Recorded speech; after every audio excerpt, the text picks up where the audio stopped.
Here, quite a blustery day out towards the east, whereas out towards the west and northwest, brighter skies, a mixture of sunshine and scattered showers. But wherever you are, temperatures are staying pretty disappointing for the time of year. Highs of 12 to 13 Celsius, 13 in the southeast is 55 in Fahrenheit. As for Monday, well, an east-west split once again, but this time a reversal of fortunes with the east and southeast seeing the better conditions, brighter skies, whereas out towards the west some rain at times. All of us seeing rain at times during the week ahead, but notice those temperatures picking up too into the high teens or low 20s in places. That warm feeling inside from Boxed Boilers, sponsors of weather on GB News.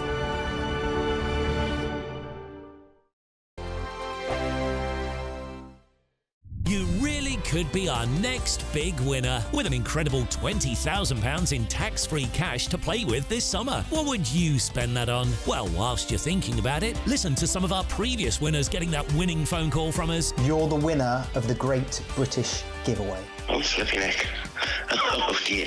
Oh my God, are you joking? You're joking. Really? Seriously, it's not a wine, what is it? Oh my God, this is amazing. Thank you. The next winning call could be answered by you. For a chance to win £20,000 in tax-free cash, text WIN to 63232. Text costs £2 plus one standard network rate message. Or post your name and number to GB05 PO Box 8690 Derby DE1 9TT.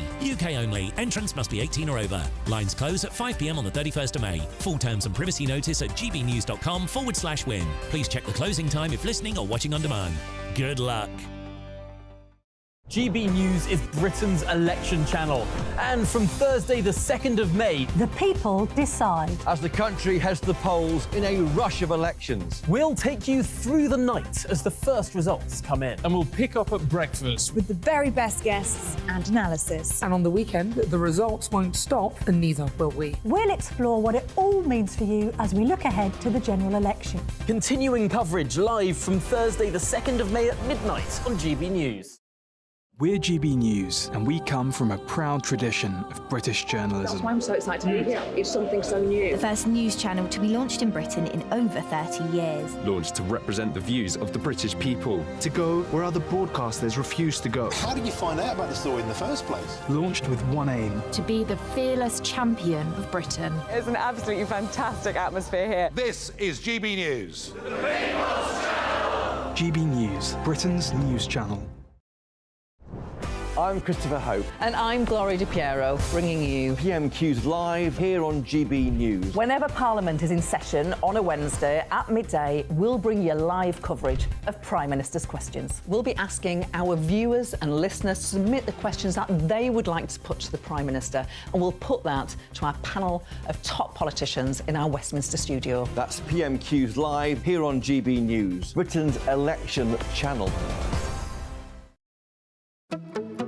Good afternoon, Britain. Good afternoon, Britain. Weekdays from midday, we bring you the most compelling stories from across the United Kingdom. And why it matters to you. From your doorstep to our inbox. That's right, we want to hear from you. Good afternoon, Britain. Only on GB News, the People's Channel, Britain's news channel. I'm Mark Dolan, and this is GB News, the People's Channel, Britain's news channel.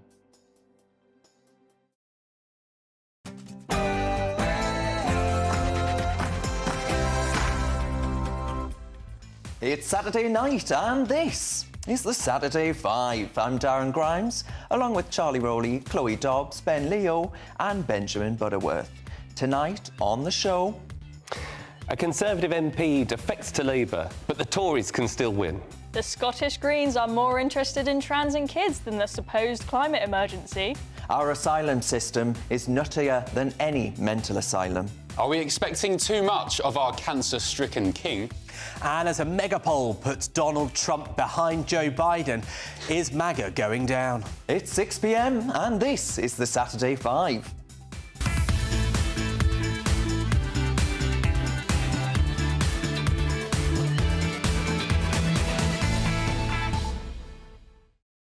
A very good evening, folks, to you at home. Now, if you like calm, considered and reflective debate where mature and responsible adults discuss the issues of the day, I'm afraid Question Time is having the night off. If you prefer watching five egotistical know-it-alls hurling abuse at each other, welcome along to the Saturday 5.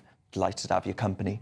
No Albi this week, unfortunately, but Ben Leo and Benjamin Butterworth are on duty as usual. And we're also joined by the brilliant political commentator Chloe Dobbs and former Tory advisor Charlie Rowley, who knows a sinking ship when he sees one, and now works as a commentator and broadcaster himself.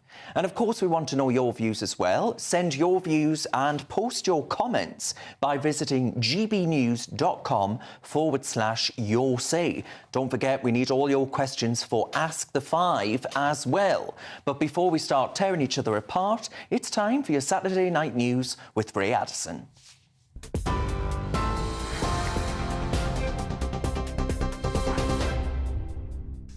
Thanks, Darren. Good evening. Our top stories tonight. And we start with that breaking, developing story. Conservative MP Dr Dan Poulter, as we've been hearing, has defected to Labour. Announcing his decision in the Observer newspaper, the former health minister said it was abundantly clear that the Labour Party alone has the will and the trust to restore and reform the NHS. He's also urging Rishi Sunak to call a general election as soon as possible.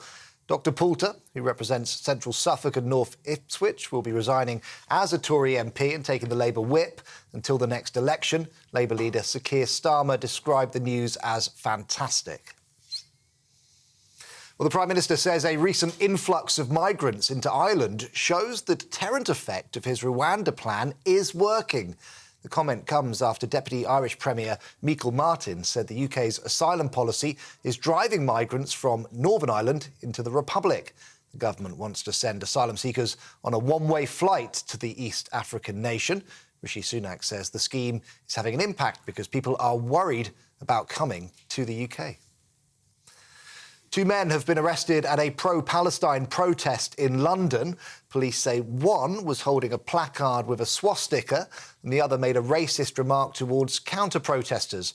The event, which was organised by the Palestine Solidarity Campaign, was calling for an immediate ceasefire in Gaza. Part of the march route took it past a fixed pro-Israeli demonstration on Pall Mall. Earlier, another demonstration organised by the Campaign Against Anti-Semitism was cancelled, organisers there saying that the safety of Jews was at risk. Well, up to 50 migrants have been rescued in a dramatic race against the tide after their boat ran aground on a sandbank off the Kent coast. GB News captured this exclusive footage of those migrants arriving. The incident happened this morning on Goodwin Sands. No one is thought to have been injured. And GB News can now reveal that more than 350 migrants have crossed the channel illegally today in 7 small boats. Humza Yousaf is asking leaders of rival parties to find so-called common ground with the SNP as his leadership hangs in the balance. He's inviting them to talks at his official residence to see how they can work with his minority government. The Scottish First Minister says he won't resign ahead of a crunch vote on his leadership next week. Comes after the collapse of the SNP's power-sharing deal with the Greens last Thursday. More than 20 sexual predators have been jailed for exploiting young girls in West Yorkshire, involving abuse described as abhorrent in the extreme. 24 men have been sent down for a total of 346 years as part of Operation Torway, West Yorkshire Police's investigation into the rape, sexual abuse and trafficking of 8 girls between 1999 and 2012. 4 of the men received sentences of more than 20 years. Preparations are underway to establish a floating pier to allow more humanitarian aid into Gaza. Footage has been released showing work by the IDF and the Ministry of Defence to receive it. A 67-acre plot has been allocated to allow the passage of large amounts of goods. The pier itself is being built by the United States. And finally, a British tourist is in intensive care after being attacked by a shark in the Caribbean yesterday morning. The 64-year-old is said to be stable despite serious injuries to his left arm, left leg and stomach. The attack happened at Turtle Beach along Great Courland Bay in Trinidad and Tobago. The Foreign Office says it's supporting the victim's family. For the latest stories, sign up to GB News Alerts. How do you do that? Well, scan the QR code. It's on your screen right now, or go to gbnews.com/alerts. Now back to the Saturday 5.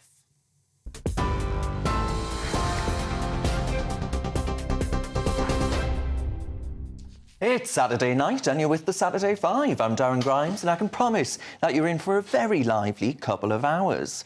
Let's crack on with tonight's first debate. I'm going to kick us off with something that I'm sure is concerning everyone.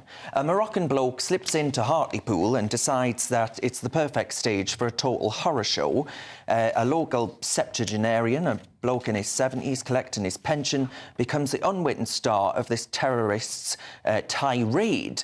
He committed a European tour, right, complete with rejections from both Finland and Germany, until he saunters into Britain unasked in 2020. And guess what? We in Britain, like mugs, let him stay. We give him a bed, we give him board, we give him benefits in Hartlepool. And a North East man lost his life as a consequence. Here we are, his life snuffed out by Islamism, and the media, frankly, is about as silent as the G in lasagna. And meanwhile, another seeker of sanctuary lands here, and before you know it, he's sporting one of those Hamas headbands like it's the latest must-have from a fashion website. It's a really bleak picture, I think, as we see the likes of Jacob Rees-Mogg being swarmed by pro-Palestine protesters. The left has taken a really dangerous dalliance with extremism and Islamism, while our country's alarm bells are being utterly censored on this, and we simply can't talk about it.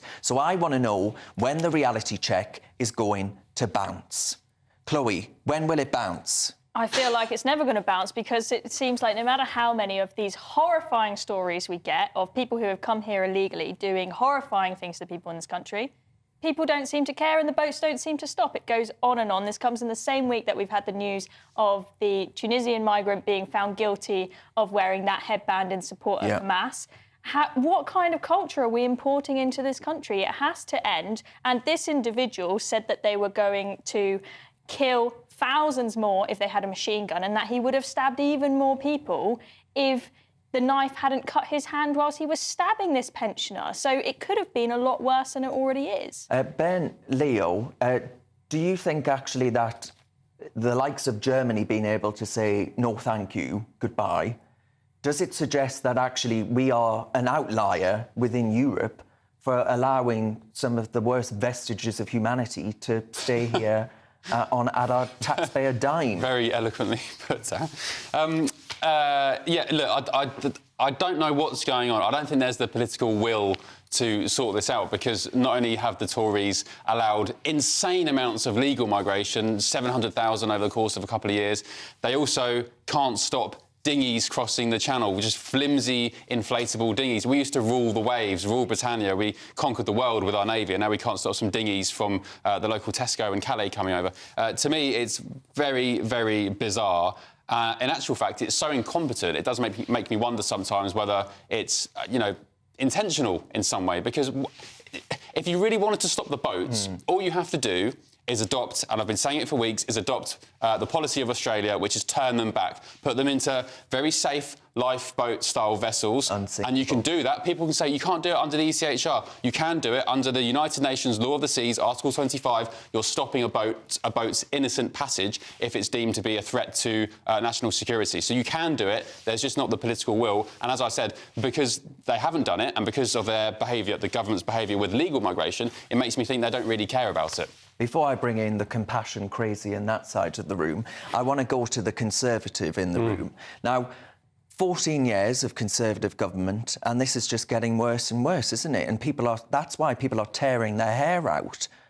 Well, there's been a long-standing commitment to bring immigration down from the hundreds of thousands to the tens of thousands. That is. No, that was a David Cameron. That was a David Cameron. This isn't headlines. It's not a comedy show. That was a David Cameron pledge. And look, it's absolutely right that we need to control immigration into our country, particularly illegal migration. But the key point is making sure that people, these awful people, particularly that story that you just talked about. We heard another story. It was Abdul Zidi, that Clapham killer. Horrifying events that take place. People that should not acid, be allowed. Alkaline attack. Exactly so. But people that shouldn't be in this country, who are allowed in, should not be happening. And that guy was rejected on two counts previously, then became a born-again Christian, and used that as leverage to get into the country. And Charlie, sorry, you sound like every Conservative politician over the past 10 years. You say all the right things, but ultimately it's hot air. It doesn't mean anything. And all that happens is more people lose their lives. Communities continue getting dismantled and disenchanted with each other. You know, you say the right things, but you're not trusted anymore. You and your ilk and your party are not trusted. It's been going on for years. And look, John Reid was the Labour Home Secretary who said the Home Office wasn't fit for purpose. It still clearly hasn't been looked at properly. It still hasn't got its act together. And that's I don't think it's an endorsement to say that after 14 years of power, with a great majority at the moment, that you've done nothing to fix a problem that was highlighted in, I think, 2006. Well, this government, I can assure you, because I worked in it for a temporary amount of time, that, you know, has done more than any other to try and get immigration under control. The figures are worse than ever. It has done more than most. And, you know, Rishi Sunak should be credited for that. What have they actually done? Well, give us some evidence. Well, they've made sure that people that are bringing in partners, if you're studying in the UK universities, that is being curtailed. There is a point-based system now in terms of getting into the UK. Before the election, though. It is something, you know, lots of things have been taking place, and these are just two examples. Right. Charlie, you might have been in the government, but nothing's worked. That's what's evident. You know, I don't accept what Darren says, where he says rather unfairly, this is a failure of the left. The Tories are in power and have been for a long time.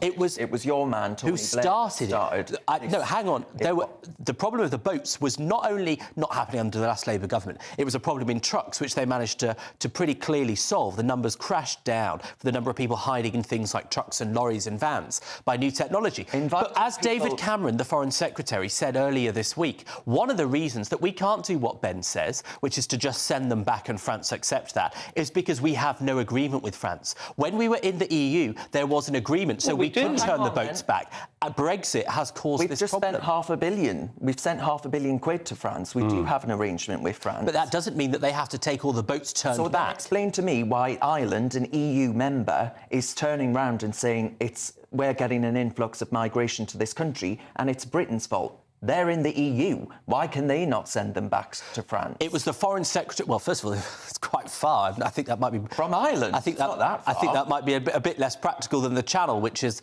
the busiest area and where they have a fairly short distance to go. But the Foreign Secretary himself said that we gave up that agreement when we left the EU. That's why it wasn't the scale of the problem before. And the second thing to say is that this fella was here illegally, that was known, and the reason he was still here was because we have this enormous backlog dealing with migration cases, because you haven't hired enough people to deal with it. His response to that is to say, come one, come all, free and safe routes. Stop talking about Labour, blaming Labour. The Tories have been in power for 14 years, some of that in a coalition. I'm not blaming Stop talking about Labour all the time. I'm saying Labour aren't even in power at the moment. Their solution to the problem... Who cares what their solution is? Well, because they're going to form the government. It can't be any worse. I think it's pretty important. It cannot be any worse than the Conservatives. Oh, please. It absolutely can be. I promise you that. Charlie. Well, I tell you what, the last time Labour was in power, migration was a third of what it is today. Right, OK. Who's going to go next, then? Well, let me take this up, because I think it continues the mounting defence for Rishi Sunak, because despite the breaking news this evening of a Conservative MP defecting to the Labour Party, a small Westminster bubble story, this is something that will not deter the Conservatives for continuing the fight to go on and win the next general election. This is the comeback for the Conservatives. It's a Rishi revival, spending 2.5% of GDP on our defence by 2030. That is something that is tickled the cockles of every Conservative supporter, including myself. It's a week where he has got through his flagship bill, his policy to stop the boats through the Rwanda policy, a deterrent that will address some of the issues, not in total, but will help to stop those boats coming over, because it is a deterrent. That's the point of the policy. And you will just see from next week and the week after next a succession of policies, I'm sure, and announcements coming from the government, coming from Rishi Sunak, to make sure that he's delivering on those priorities that he said he was going to do. That's inflation coming down, that's growing the economy, that is dealing with the backlog in the NHS, and that is stopping... Charlie, that's enough. And that is why the Conservatives are still in the fight. That he can't meet. Do we have actual Dan Poulter speaking to the Beeb? The party I was elected into valued public services. It had a compassionate view about supporting the more disadvantaged in society. I think the Conservative Party today is in a very different place. Its focus is not on delivering or supporting high-quality public services. Well, I tell you what, rat down a drain pipe springs to mind for me, because clearly he's getting on aboard the Labour boat before the Tory one goes doolally and down the plug hole, I'm afraid. Well, I don't think it will get down. But I mean, I struggled when I hear Dan say that because I think you struggle a lot. Well, it's under this government. I struggle with you, but I think look, it's under this government that it's dealt with some of the backlogs in the NHS. Okay, it's a government that has invested more than ever before in the NHS. Okay, it's got another 75 workforce plan that it announced just in November of this year. It is doing more than any other government to help the NHS. Look, the fact is that there is someone who has given much of his life to the Tory party, just like you do, except he actually managed to get a seat. And he is saying there that he can't look his constituents in the eyes. I think he says he's a doctor and he knows how bad the NHS has got and that he can't justify it to himself. And so that's why he's switched sides. Do you not think that it tells an incredible story when someone who has given decades of their life to the Conservative Party and the Conservative cause sees that party as failing his own constituents? Why didn't he do that years ago? Why now, months before an election when he's at risk of losing his seat? There's absolutely zero integrity from that chap. I'm sure he's a perfectly nice guy, by the way. But months before an election, you bail, you turn from a Conservative into a socialist Labour supporter. That is ridiculous. I don't believe you can change mindsets just like that. He is absolutely taking the mickey doing it months before. I think he's following what most people in the country are doing. If he had any integrity, he would have gone years and years ago. And by the way, Charlie, you sound like Comical Ali from the Iraq War. Everything's fine. The tanks are rolling in behind us. Baghdad is absolutely in ruins. And you're standing there saying, everything's fine. The Tories are bouncing back. I'm not saying everything's fine. I'm not saying everything's fine. There are clearly huge issues and challenges in the country. COVID was one of those. And it was under this Prime Minister, who was the Chancellor of the Exchequer, the country down. who invested more than ever in the NHS to protect people's lives and livelihoods. Now, there's a bill to pay for that. It's a £400 billion bill, as you were just saying. That needs to be paid for. That's why you can only pay for that if you have a strong economy. But you also need then... We haven't got a strong economy. It's going at 0.1%. Inflation is coming down. Yes, but you wouldn't be growing the economy if you didn't take the policies and the approach that Rishi Sunak has taken. I'm sorry, Charlie, you and your party have consigned this country to 5-10 years of Labour, and it's unforgivable. With the majority you had in 2019, it's just totally incompetent. Sunak has been busy running, but I'm not sure it's running for election. Good morning. How are you? I'm good. How are you doing? Very nice. I'm glad you're wearing a long sleeve as well. I got into running properly when I was at graduate school. Yeah. And I took up running because my wife was a big runner. Yeah. Like, obviously, we weren't together at the time, but I thought I was trying to impress her, eh? Now, I think that's actually quite a nice video. I think Rishi Sunak comes across well. I'm delighted for him in that sense. But and for those who don't know, that was the hardest geezer who across Africa. Yeah, exactly. So has been pretty heroic to lots of people. So he's clearly trying to get that association. Which and he's from your neck of the woods. He's from West Sussex. Yeah, he lives in my town. He's friends with a couple of my friends. He's very good chap. I mean, I quite liked that bit of content from Rishi Sunak. I think that on a social media level and the content he's producing is pretty good. But yeah, but I do feel like Rishi Sunak is putting all his work at the moment into trying to look like a cool guy who's down with the kids, when actually people just want someone who is competent and actually gets the job I quite like Rishi Sunak. I think he seems like a perfectly decent, capable guy. And in that video, if you watch the extended version, he talks about his Hindu faith and something called Dharma, which is connected with his faith. And he says that, as long as I can look myself in the mirror after a long day... Jeffrey or Jeffrey Dahmer? Oh, Ben. Oh. That's worse than my mental asylum job. Now, do you actually think, though, that Rishi Sunak should be running a sort of Silicon Valley company as opposed to, the United Kingdom? Probably. I mean, with wearing sambas with your suit and, all this kind of social media stuff, that's probably what he's angling for because he knows his time is up. I'm sure he's a perfectly nice guy. He seems like a good family man. But all this stuff, all these great policies, the defence policy is great, everything else, it's far too late. You should have listened to your members years ago when they wanted your attention. Instead, you ignored them. I was about to say something, how can I phrase this in a viable way? He threw up the wall. Well, the majority. He's not been... He stabbed Boris in the back. He's been Prime Minister for not even 2 years, and I think he came in at a time where it was obviously very, very difficult. He's a man that, as you were saying, I don't think people dislike Rishi Sunak. I think people would rather have him around their dinner table for a night out than they would Sir Keir Starmer. Boring, snoring Starmer, I'd say. I can't believe how much you are defending a guy who can only meet 1 out of 5 of his priorities, most of which is supposedly down to the Bank of England. This defence stuff that you're saying is a win for Sunak. It really is too little too late. He had a perfect opportunity at the spring budget to bring up defence, which everyone was expecting. Didn't say anything, just came up with some fake tax cut, tried to trick us into think that we're going to end up with more money in our pockets. But actually, because of fiscal drag, it's not the case. So it was a rubbish budget. He had a good opportunity there to do something good. He didn't. It's only now at the last minute that he's decided to say, oh, actually, we'll put a date on it and say 2030, rather than say when economic conditions allow, as they did before, which was just ridiculous. Well, I think probably at the time of the budget, it was still maybe being worked out and wouldn't have been ready in time. He's someone that isn't going to take a risk with the people's economy. He's not going to take a risk with people's finances. 14 years. And so I think he was waiting for the perfect time to make that announcement, which was obviously last week with NATO, with the NATO General Secretary, to say that the UK is able to spend that money because of the way in which he's run the economy. Our country and society is fragmented like I've never seen before, and a lot of older people say the same thing, and that's down to the Tories, and it is unforgivable. Well, if you think it's going to be repaired by voting for the Labour Party reform, then that's for the birds. Well, it would just be nice to have the chance to vote. We're all waiting for him to tell us. OK, 7,000 migrants across the Channel so far this year, 350 of them across today, Mark White says from GB News. So, that pledge is somewhat snookered. But still to come tonight, Humza Yousaf, talking about a man that's snookered, he's taken all the flack. But is it the Scottish Greens who've really lost the plot? We'll find out. Plus, are we asking too much of His Majesty the King? But next, as legal troubles mount, Joe Biden agrees to debate Trump, and the polls head towards the Democrats. Is it all going wrong for President Trump?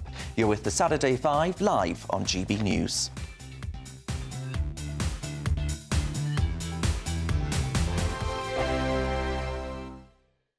This is GB News, Britain's news channel. Sadiq Khan has been accused once again of plotting to bring in a pay-per-mile charging scheme in London, after a Labour councillor said it was only ruled out for now. A spokesperson for Conservative mayoral candidate Susan Hall told GB News the mask has slipped, and Sadiq Khan's plans for pay-per-mile are as clear as day. The only way to get the ULEZ expansion scrapped and to stop Sadiq Khan's pay-per-mile plans is to vote for me on May the 2nd. Khan has faced significant backlash for his ULEZ expansion, which saw the scheme extended to cover Outer London. He has previously ruled out introducing pay-per-mile in London, accusing Susan Hall's team of spreading misinformation around the issue. However, Sadiq Khan's transport strategy appears to commit the mayor to conducting a review of road user charging schemes, which could involve the introduction of a pay-per-mile style levy. The strategy report was published in 2018 and revised in 2022. It says these could replace schemes such as the congestion charge, low emission zone and the ULEZ. In doing so, the mayor will consider the appropriate technology for any future schemes, and the potential for a future scheme that reflects distance, time, emissions, road danger, and other factors in an integrated way. Last week, a spokesman for Mr. Khan said, "This is an absolute nonsense from a Tory party desperate to distract from their 14 years of failure and is categorically untrue." Sadiq has definitively ruled out pay-per-mile. Pay-per-mile was first proposed in Boris Johnson's transport strategy when he was mayor. Nicholas Dunning, GB News. 2024, a battleground year. The year the nation decides. As the parties gear up their campaigns for the next general election. Who will be left standing when the British people make one of the biggest decisions of their lives? Who will rise? And who will fall? Let's find out together. For every moment, the highs, the lows, the twists and turns. We'll be with you for every step of this journey. In 2024, GB News is Britain's election channel.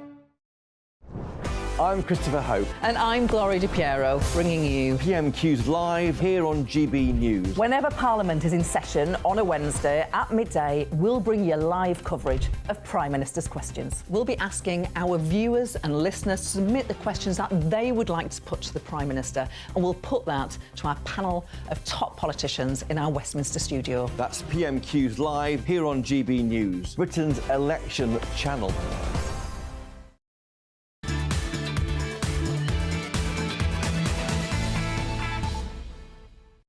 Welcome back to the Saturday Five. As always, thank you very much for all of your interactions about tonight's topics. Darren, that's a good name, he writes, although we kind of agree, why is a Moroccan claiming asylum? It's an utter joke. The government are accountable and the family should sue the government. That's the family of the pensioner that was very sadly killed. Robert says, tell your panel to stop taking political sides. Talk about what works for Britain and not who said what. And Matthew says the Conservatives are rotten to the core. The more that cross over to Labour, the better. Oh. Now it's time for our next debate. Who's going next? Well, unfortunately, it's me.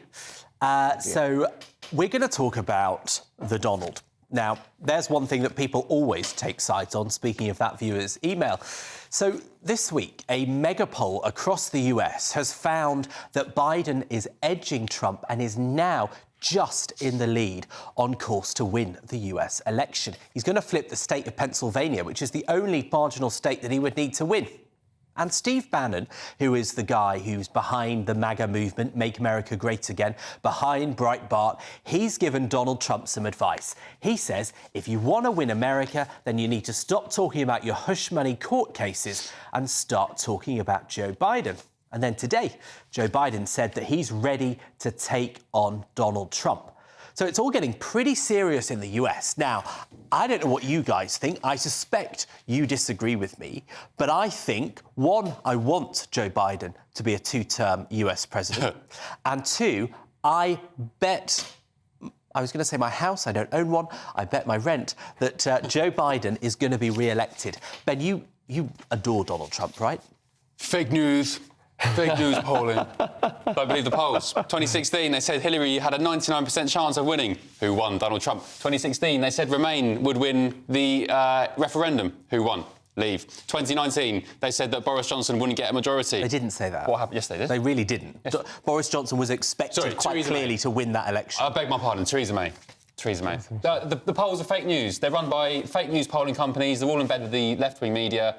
Trump is going to walk the election, no problem. People, the MAGA base, don't particularly care about Trump's court cases. They know they're frivolous. They are politically motivated by corrupt Democrat DAs in New York, Alvin Bragg. Nothing to worry about. It's fine. Trump is heading back to the White House, baby.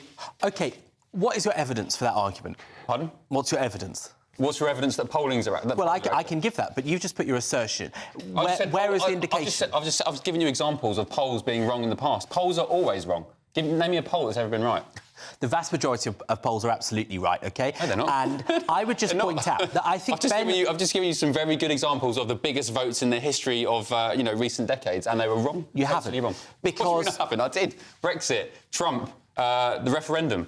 Because the fact is that base, those Trump hardcore people, they are nowhere near enough to win the election, right? That's how it works in all elections.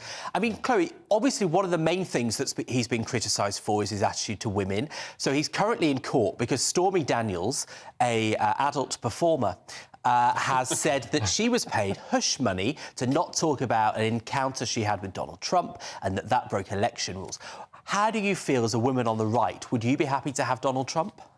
I would be happy to have Donald Trump. I think that the Me Too culture has gone too far. Now, we will see what happens with this case. Exactly. Sorry, how many rapes can a US president commit before it's too far? Oh, for goodness sake. I don't that's what he's heavily accused of. We live in a world where if a man breathes on a woman, they're accused of rape, and it's just absolutely ridiculous. But, going back to this idea that there's just a small hardcore Trump of nutters, a hardcore group of nutters that would vote for Trump. I think that's really disingenuous to people to suggest that, just like here we say, oh, those evil Tories, it's just a tiny number, but then it is quite tiny at the moment, to be fair. But generally speaking, we have the silent Tory. People are so scared to say that they're Tory that then the polls suggest that the Tories will lose, and they always do better than the polls suggest, as Ben has pointed out, right? So I think to suggest that obviously Trump won an election in the past, that shows you that there are a significant number of people who support him.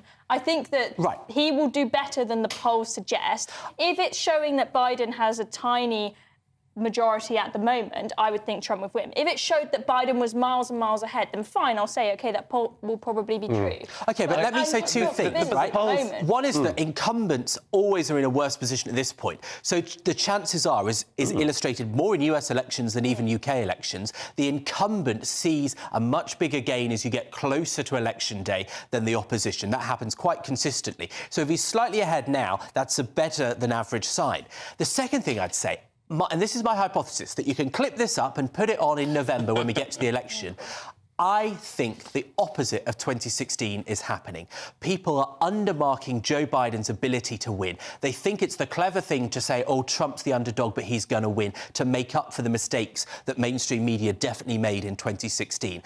Because Biden beat Trump by 8 million votes just 4 years ago. How many mail-in 3.5 years ago. And there is no evidence that there's been a big shift among undecideds. But look, Charlie, you've worked in a government that actually had to liaise with Donald Trump. What did you make of him, having seen a bit of it on the inside? Well, I had no liaison at all with Donald Trump. Not like Stormy Daniels. Thank you very much. But, you know, I do agree with Ben Leo. Look, the polls are always going to be difficult. They're always going to narrow, as you were saying, Benjamin. I mean, I still can't get over the poll that took place in I think it was the early 90s, late 2000s, where Gareth Gates didn't win Pop Idol. I mean, that's still a scandal burned brightly William Young is an absolute William Young, Gareth Will Young. Gates should have won that, hands down. But to take it back to your serious point, is that you need to work with whoever is the President of the United States. They're our biggest ally, they're our biggest partner. And, you know, the Donald is a particular character that did have many achievements on the international stage. He got other people within the NATO to commit more defence spending. He was very, very tough on Russia, very, very tough on Syria, very, very tough in North Korea. So, you know, you can't write him off in totality. And I think, as Chloe was saying, there is a silent majority. And I think there are a lot of silent Conservatives out there that will come out and vote Conservatives. I think there are a lot of silent Trump supporters that will go and vote for Donald Trump because they're too polite to say that Joe Biden's beyond his sell-by date. Yeah, that's the thing. Darren, that's what's really changed. It's because people like you howl them down and say that they're racists or fascists or they're supporting this big evil tyrant, and they feel too scared to tell a pollster that actually, oh yeah, I'm going to vote for the big nasty. So why did he lose by 8 million votes 3.5 years ago? He also got the highest that a president has ever received. He also lost by the biggest margin in history. But why did he beat Hillary Clinton? Well, I mean, she got 3 million more votes than him. She was the best thing since sliced bread. What's You were really obsessed changed with her. over the past 4 years is Joe Biden's age has really shown. My biggest qualm with Joe Biden is the fact that he clearly is an elderly man with memory issues. He's 3 years older than Donald Trump. Clearly, he's not the one running the country. I don't think that's democratic if we don't actually know who's running the show, because he's just stood there with some notes which tell you, sit down, take a seat, say thank you. You saw him reading off a teleprompter the other day. He said pause at the bottom of the teleprompter.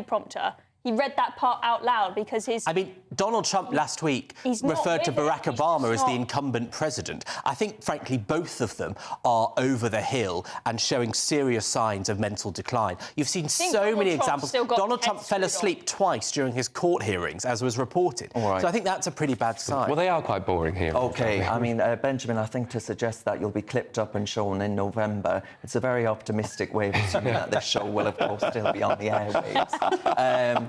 But still ahead, as the King returns to public-facing duties, do we ask too much of the royal family? Should a man who's enduring cancer really have to come back at this juncture? Ben Leo will discuss. You're with the Saturday 5 live on GB News. Hello, here's your latest weather update from the Met Office for GB News. We hold on to rather unsettled weather across the UK over the next few days, but temperatures will gradually start to climb too.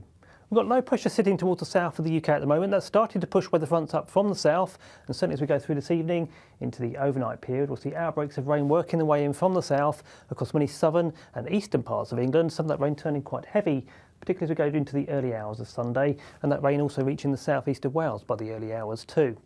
Towards the north and northwest is a clearer picture, a few showers around here, and it's only quite chilly with those clear spells. You can see a touch of frost in places by Sunday morning, temperatures locally below freezing, but holding up the cloud and the rain towards the south and east.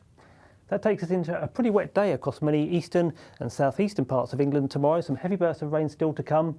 Notice things brightening up perhaps for a time across the southeast of England, giving some heavy showers, but generally a pretty wet picture, quite windy too, and that rain pushing up into eastern parts of Scotland into the afternoon as well. Whereas out towards the west, it's a brighter picture, sunshine and showers, but pretty chilly wherever you are, temperatures no better than 12 or 13 degrees. As for Monday, we'll see an east-west split once again, but a reversal of fortunes this time, with the east and southeast seeing the brightest skies. Out towards the west, quite a few showers to come. Those showers merging in places to give some longer spells of rain. And as we head into the coming week, we hold on to a pretty unsettled picture. Outbreaks of rain for most areas at times, but notice those temperatures picking up too into the high teens or low 20s. GB News is the home of free speech. We were created to champion it, and we deliver it day in, day out. Free speech allows us all to explore and debate openly the issues most important to us, our families, and of course, the British people. Having challenging conversations to enlighten each other. Which is why we hear all sides of the argument. We are the People's Channel. We will always stand by the freedom to express yourself. On TV, radio and online. This is GB News, Britain's news channel.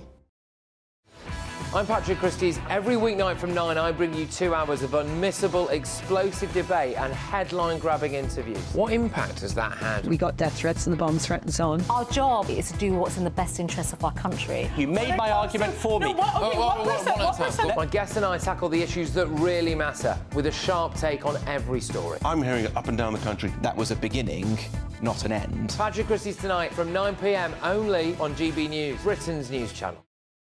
GB News is Britain's election channel.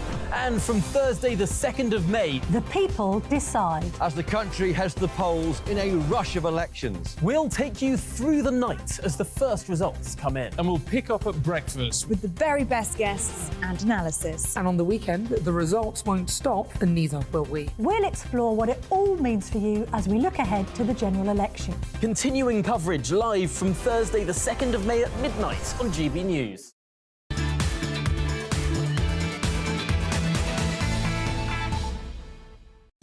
Welcome back to the Saturday Five. As always, thank you very much for all of your comments about tonight's topics. James keeps it short and sweet. He says, Biden is a hologram of Benjamin.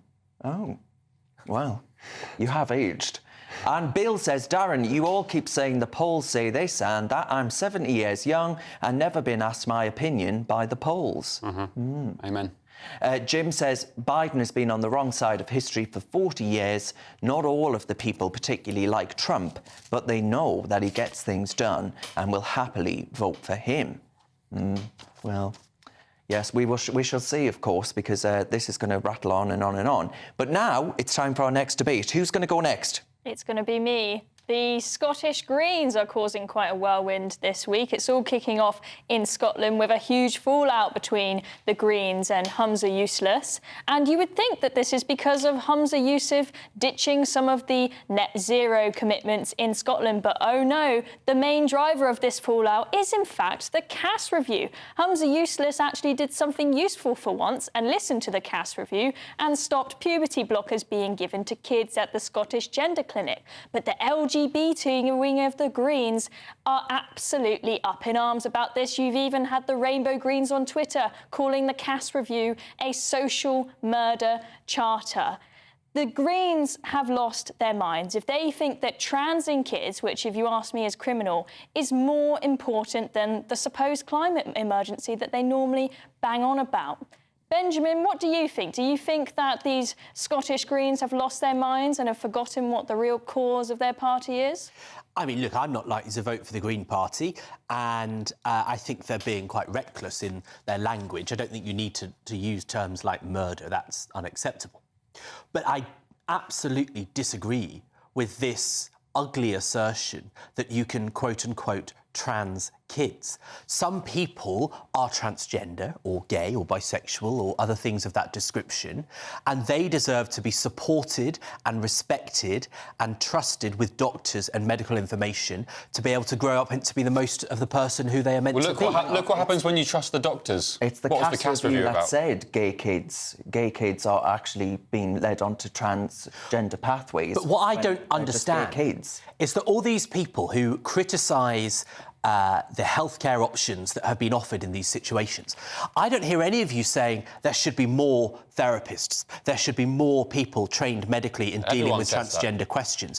Because the answer is when you have situations where a child has wrongly been put down the path of puberty blockers or of being assumed to be transgender, then that is because they haven't been assessed sufficiently and that the research isn't good enough. But that does not mean that there are not young people who have that kind of identity issue. They know it fundamentally in themselves in the way that someone like you can never possibly understand, and that our society and our NHS and our schools should respect and help those children to fulfil their potential. Did you even read the Cass review or read the news stories reporting on it? Yes. And how are you sat there still saying all this stuff about kids being trusted to listen to experts when the Cass review said that the entire premise of sending children down this medical pathway was built on extremely shaky foundations, ultimately leading them to give them puberty blockers. Ideology. It's ideology. Lupron is a chemical given to sex offenders in the United States. Most of the kids, at least 35% by the Tavistock's own statistics, of the children going to that gender clinic had some sort of autism or mental difficulty. And yet, instead of giving them therapy or asking them why they're unhappy, they were immediately pumped with puberty blockers or sent down this very bizarre, dark pathway. It's an ideology. It's not an ideology. And you're talking... People 30 or 40 years ago talked about gay people in exactly those terms. They are doing this to gay children. They are getting gay children and saying, you're not gay... Yeah. You fancy and are attracted to people of the same sex, but you're not gay, you're just born in the wrong body. Imagine telling kids, Benjamin, they're born in the wrong body. It's like the reinforcement of gender stereotypes. If you like pink or wearing dresses, then you must be in the wrong body. Well, hang on, Benjamin. You accept, right, that we say kids aren't old enough to get a tattoo, for example. I had tattoos when I was 16, right? I got one done when I was 16, illegally, I admit. Come arrest me. And now, 10 years on, I had laser surgery to get rid of that. How can a kid that you've pumped like there's some prized cow on a farm full of these hormones and all the rest of it go back and reverse and get back their puberty in the lost years, and the fact that they have this deep voice, their breasts may well be impacted, their brain development in certain scenarios, and actually the WPATH files that were leaked from the medical professionals that are meant to safeguard trans pathways, who actually said that liver cancer was linked to the use of hormones. Where will these kids ever be able to get back the years that you have stripped them of? You are looking at it in a total ideology ahead of safeguarding. First of all, puberty blockers delay puberty. They don't prevent it being possible in most cases. So but they often make you infertile. Secondly, no, I'm going to answer the question, and it's Chloe. irreversible. It's not irreversible. That's not true. They delay. It's not just a pause button, and the fact as the doctors claim. The way you're talking is as though none of those people are transgender. You're talking about their bodies being distorted and prevented from that other route that they would have naturally taken. That assumes that that isn't how they're meant to be. The fact is that not taking action on these trans kids who are taking an extraordinarily difficult experience of the world because they were built in a different way causes serious lifelong trauma. That's why we know that there is an incredibly high suicide and attempted suicide rate among trans youth, because they are in the wrong body and should be supported to be in the right one. That is different to saying that the medical advice is good enough. Clearly there have been mistakes, but I don't accept your premise that these people don't exist, because I tell you what, trans people have existed in every culture and every country in every period of history. The fact is you just don't want to accept why it. then, but since 2009, since I left school, why has there been it has gone off the scale, the number of kids that come forward, say they're experiencing gender dysphoria? It's social contagion. contagion. We had it in the early Don't you dare talk about people as a contagion. They're not a virus, they're human beings. It's a social contagion, the trend of transgender.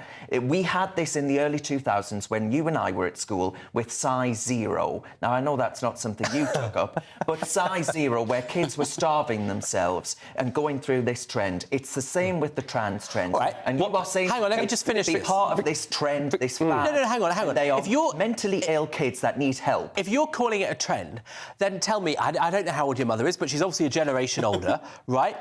How many gay people did she know when she was at school compared to how many would you have known now or someone that's at school today? Because I tell you what, between the 70s and 90s, the number of people saying they were gay shot up probably tenfold, right? Was that a social contagion or was that just society being more open-minded? Well, that's an issue of sexuality, right? That's not an issue of... Why do you think there are vastly more gay people today than 40 years ago? Well, there aren't. I mean, statistically speaking, there have always been gay people that have existed. Right. Oh, you're getting somewhere. No, what was the difference? The difference was they couldn't be themselves. Society changed, not human beings. I am fed up with the LGB green group with the T. These are very, very different and in many ways contradictory because accepting people as being gay gave them the opportunity to be a man who acts different to your typical stereotypical man or be a woman who acts different to your stereotypical woman. So if you're a guy that's feminine, talks a bit camp, likes to wear pink or whatever it is, and he's here tonight. Fine. But now Charlie, the trans movement says... Sorry, give Charlie a chance. Break. Right, still ahead, though, we'll address your questions in Bunch of Five and speak to an Emmy Award-winning actor about the shocking rise of anti-Semitism. Next, the King is happily returning to public duties. But are we asking too much of the royal family? What do you think? Should the King actually feel like he has to come back so soon? You're with the Saturday Five, live on GB News. Britain's Newsroom. Weekday mornings from 9:30. Men's mental health. Men are starting to talk a lot more. You've been through a lot of stuff that people don't know about. Yeah, I mean, the last few years for me have been very, very difficult. People see me on tour, performing, making music, but myself and my wife, we went through 2 miscarriages. For us, that was a very devastating time and very difficult to know how to kind of process those emotions. And I guess as a man, I did the thing of bottling up my emotions, and where I feel comfortable to be able to express myself is in the studio, whereas, she had obviously a different reaction to, what happened to us, because not only was it happening to her mentally, psychologically, but it was happening to her physically as well. And I think something that she really wanted to see from me was that sensitivity and that emotion. And I thought that as a man, being strong was trying to bottle up my emotions and just show her that, that I'm being strong for her. But actually being strong is talking about it. And what's happened ever since I've started to talk about it is I've spoken to more men that have experienced baby loss. My wife forced out of me, how do you feel? And I ended up as a mess on the floor. I was exasperating, crying, almost inconsolable. She was just holding me in her arms as we cried together, and and I didn't realise I needed that release so badly. Like I said, I've been able to speak to other men, and we've been able to cry together, and they shared their own experiences, which they did similar to me. But actually, as men, I feel like that conversation and that sensitivity and being able to be emotional together. 2024, a battleground year. The year the nation decides. As the parties gear up their campaigns for the next general election. Who will be left standing when the British people make one of the biggest decisions of their lives? Who will rise? And who will fall? Let's find out together. For every moment, the highs, the lows, the twists and turns. We'll be with you for every step of this journey. In 2024, GB News is Britain's election channel. Join me, Camilla Tominey, every Sunday at 9:30 when I'll be interviewing the key players in British politics and taking them to task. This report basically says that he's not fit to stand trial. With an upcoming election looming over Westminster, now is the time for clear, honest answers. I agree. And that's precisely what I'll get. Is he indecisive? Incompetent? That's the Camilla Tominey Show at 9:30 every Sunday on GB News, the People's Channel, Britain's election channel.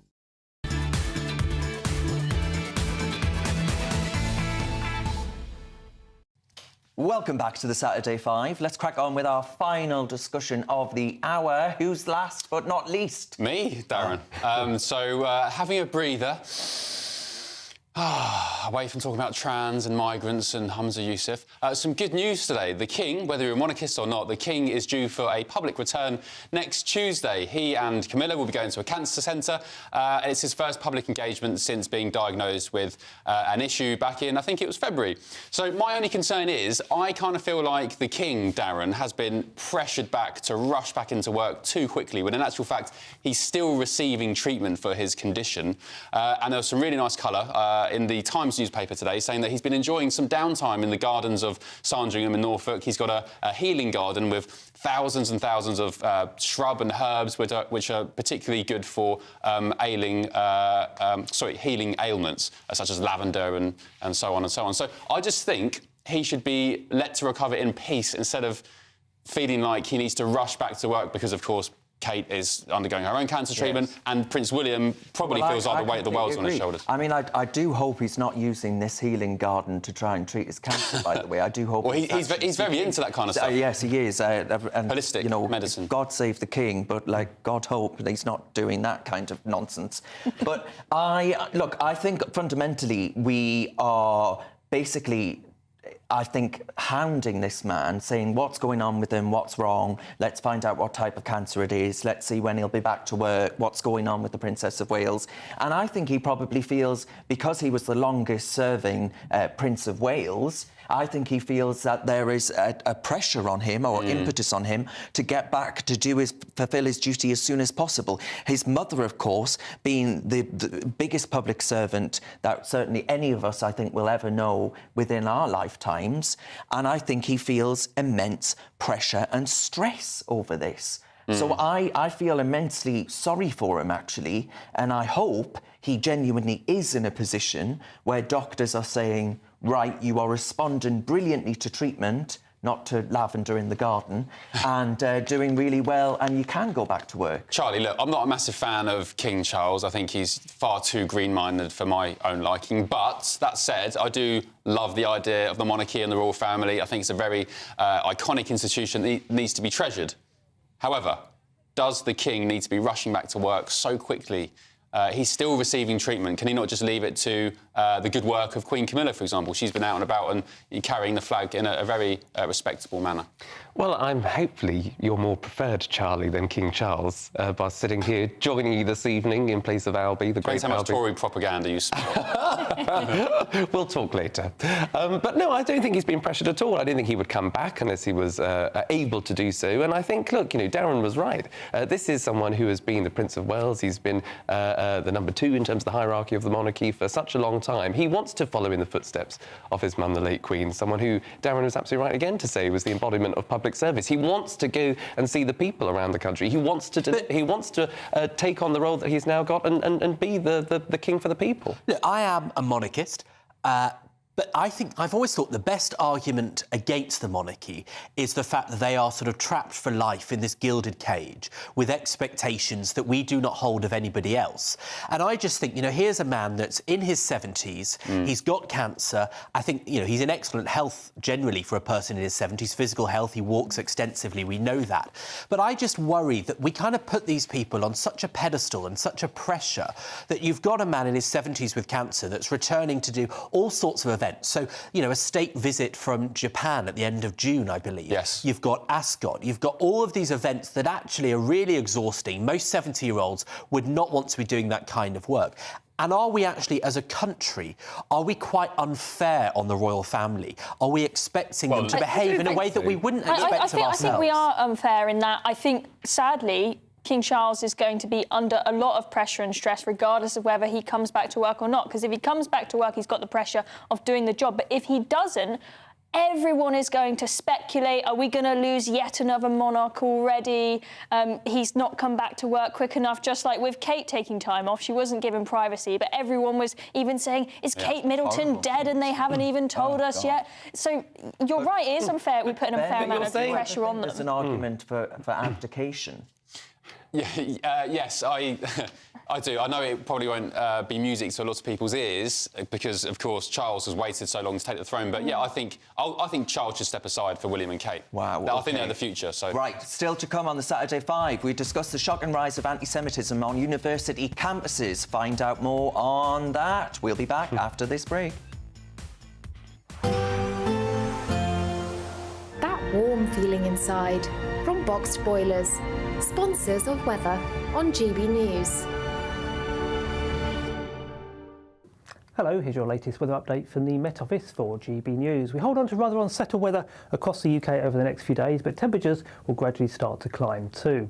We've got low pressure sitting towards the south of the UK at the moment. That's starting to push weather fronts up from the south, and certainly as we go through this evening into the overnight period, we'll see outbreaks of rain working their way in from the south across many southern and eastern parts of England, some of that rain turning quite heavy, particularly as we go into the early hours of Sunday, and that rain also reaching the southeast of Wales by the early hours too.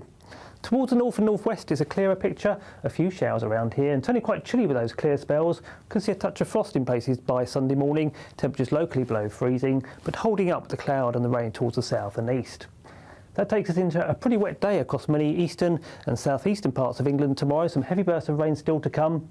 Notice things brightening up perhaps for a time across the southeast of England, giving some heavy showers, but generally a pretty wet picture, quite windy too, and that rain pushing up into eastern parts of Scotland into the afternoon as well. Whereas out towards the west is a brighter picture, sunshine and showers, but pretty chilly wherever you are, temperatures no better than 12 or 13 degrees.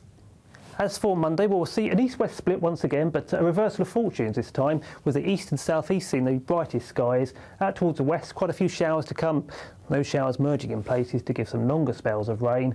And as we head into the coming week, we hold on to a pretty unsettled picture. Outbreaks of rain for most areas at times, but notice those temperatures picking up too into the high teens or low 20s.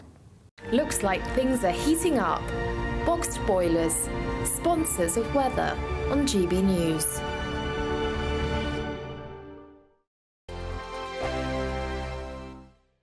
We've blown the budget by giving you the chance to win a totally terrific £20,000 in tax-free cash to make your summer spectacular. You could use that cash to splash out on a holiday, make the garden glam, buy a new car, or just save it for a rainy day. Whatever you'd spend £20,000 on, make sure you don't miss the chance to make it yours. For a chance to win £20,000 in tax-free cash, text WIN to 63232. Text costs £2 plus one standard network rate message. Or post your name and number to GB05 PO Box 8690 Derby DE1 9TT. UK only. Entrance must be 18 or over. Lines close at 5 p.m. on the 31st of May. Full terms and privacy notice at gbnews.com/win. Please check the closing time if listening or watching on demand. Good luck. GB News Breakfast. Every day from 6 a.m. The Princess of Wales is now officially the most popular royal. This is a YouGov poll that found that over 75% of people have a positive view of Princess Catherine, with Prince William only slightly behind his wife at 73%. Cameron Walker, our royal correspondent, is here with this one. Well, what would you read into that, and as to why? Well, I think it's hardly surprising. Since the start of the year, the Princess of Wales's popularity is up 6 points with the British public, according to this YouGov poll. And obviously, at the start of the year, she went into hospital for abdominal surgery and has subsequently been diagnosed with cancer and is undergoing surgery. Look, the Princess of Wales, since becoming a member of the royal family, has committed no major faux pas. There's been no particular scandal with her. She always puts family first. And I hate the phrase born a commoner, but she wasn't born into aristocracy. She was not born into the royal family. She gave up her old life. And yes, that comes with lots of privilege, being a member of the royal family. But it also comes with enormous challenges, such as everybody prying into your private life, particularly when it comes to your health. And I think the British public are very much on side with that. Whereas Prince Harry and Meghan continue to be unpopular. 76 compared to 31% having a positive opinion of Prince Harry, and only 26%, 50 points less than Princess Catherine is Meghan. Yes, still not looking great for Harry and Meghan. Prince Andrew is far below them as well. Doing well on negative views, meaning fewer people have negative views about her than anyone else, is the Princess Royal, Princess Anne. Indeed, yes. The most hard-working royal, if you go by the number of engagements she carries out each year. No nonsense, no fuss. She never gets herself into any kind of arguments or scandals.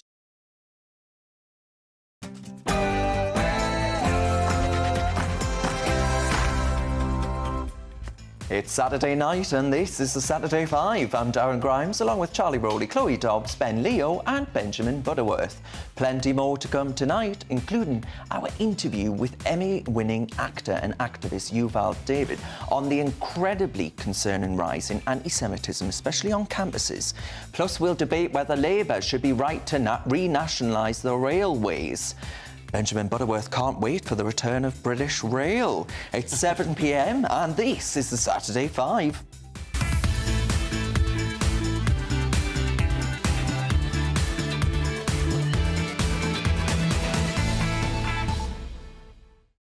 And there'll be a whole load of hot-button topics in Bunch of 5. Does cheating in a relationship mean you'll cheat in other walks of life? Serial cheat Benjamin Butterworth spills all. Then we'll be answering your questions in Ask the 5. Send them through to gbnews.com/your say. First of all, though, it's your Saturday night news with Ray Addison.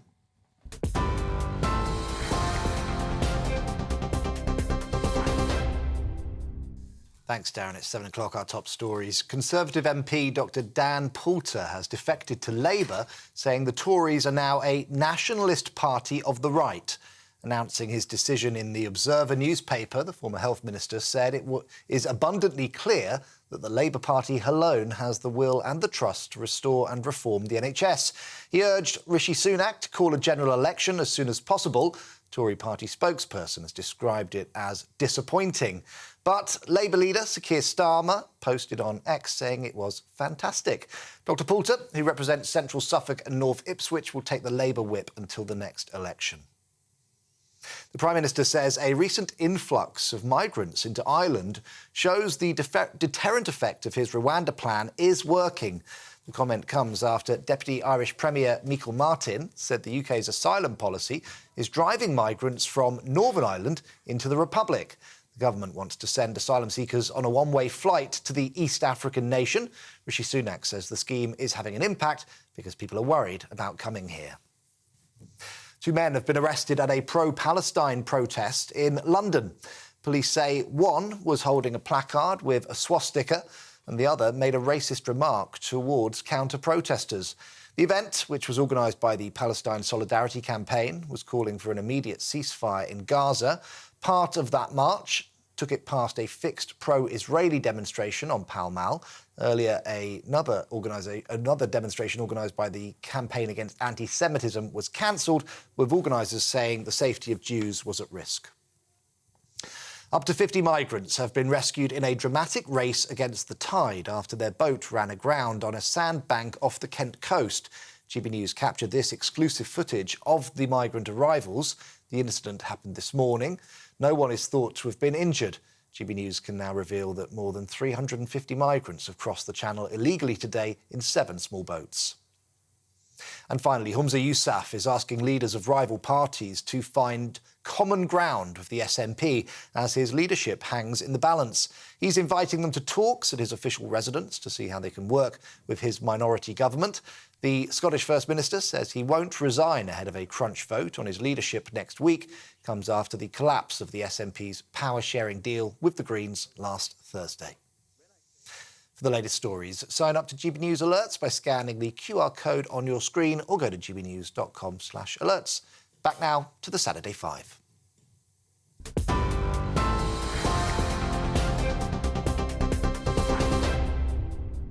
It's Saturday night and you're with the Saturday Five. I'm Darren Grimes and I can promise that you're in for yet another very lively hour. We're going to crack on with our big interview tonight. We're going to speak about the huge concerns over the rise of anti-Semitism towards Jewish students. It's evident in both the UK and the United States. Of course, this is since Israel responded to the Hamas atrocities of 7th of October by invading Gaza and to eliminate Hamas.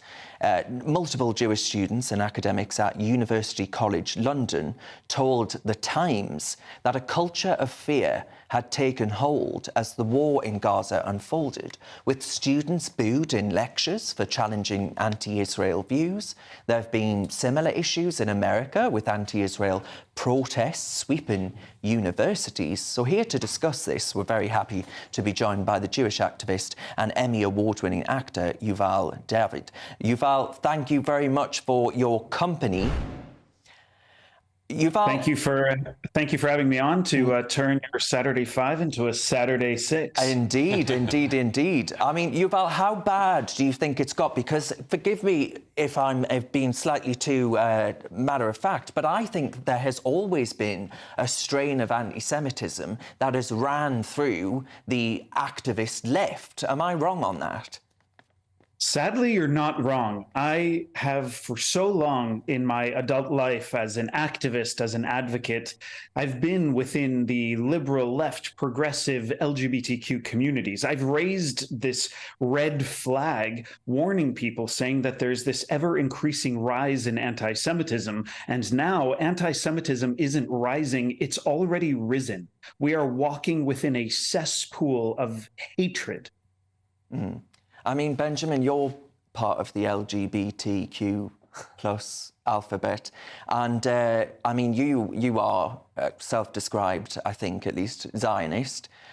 How concerned are you about the rise? Do you actually think it's always existed? Do you identify that actually it's got a hell of a lot worse since October 7th? Well, first of all, Darren, that's the nicest thing you've ever said to me.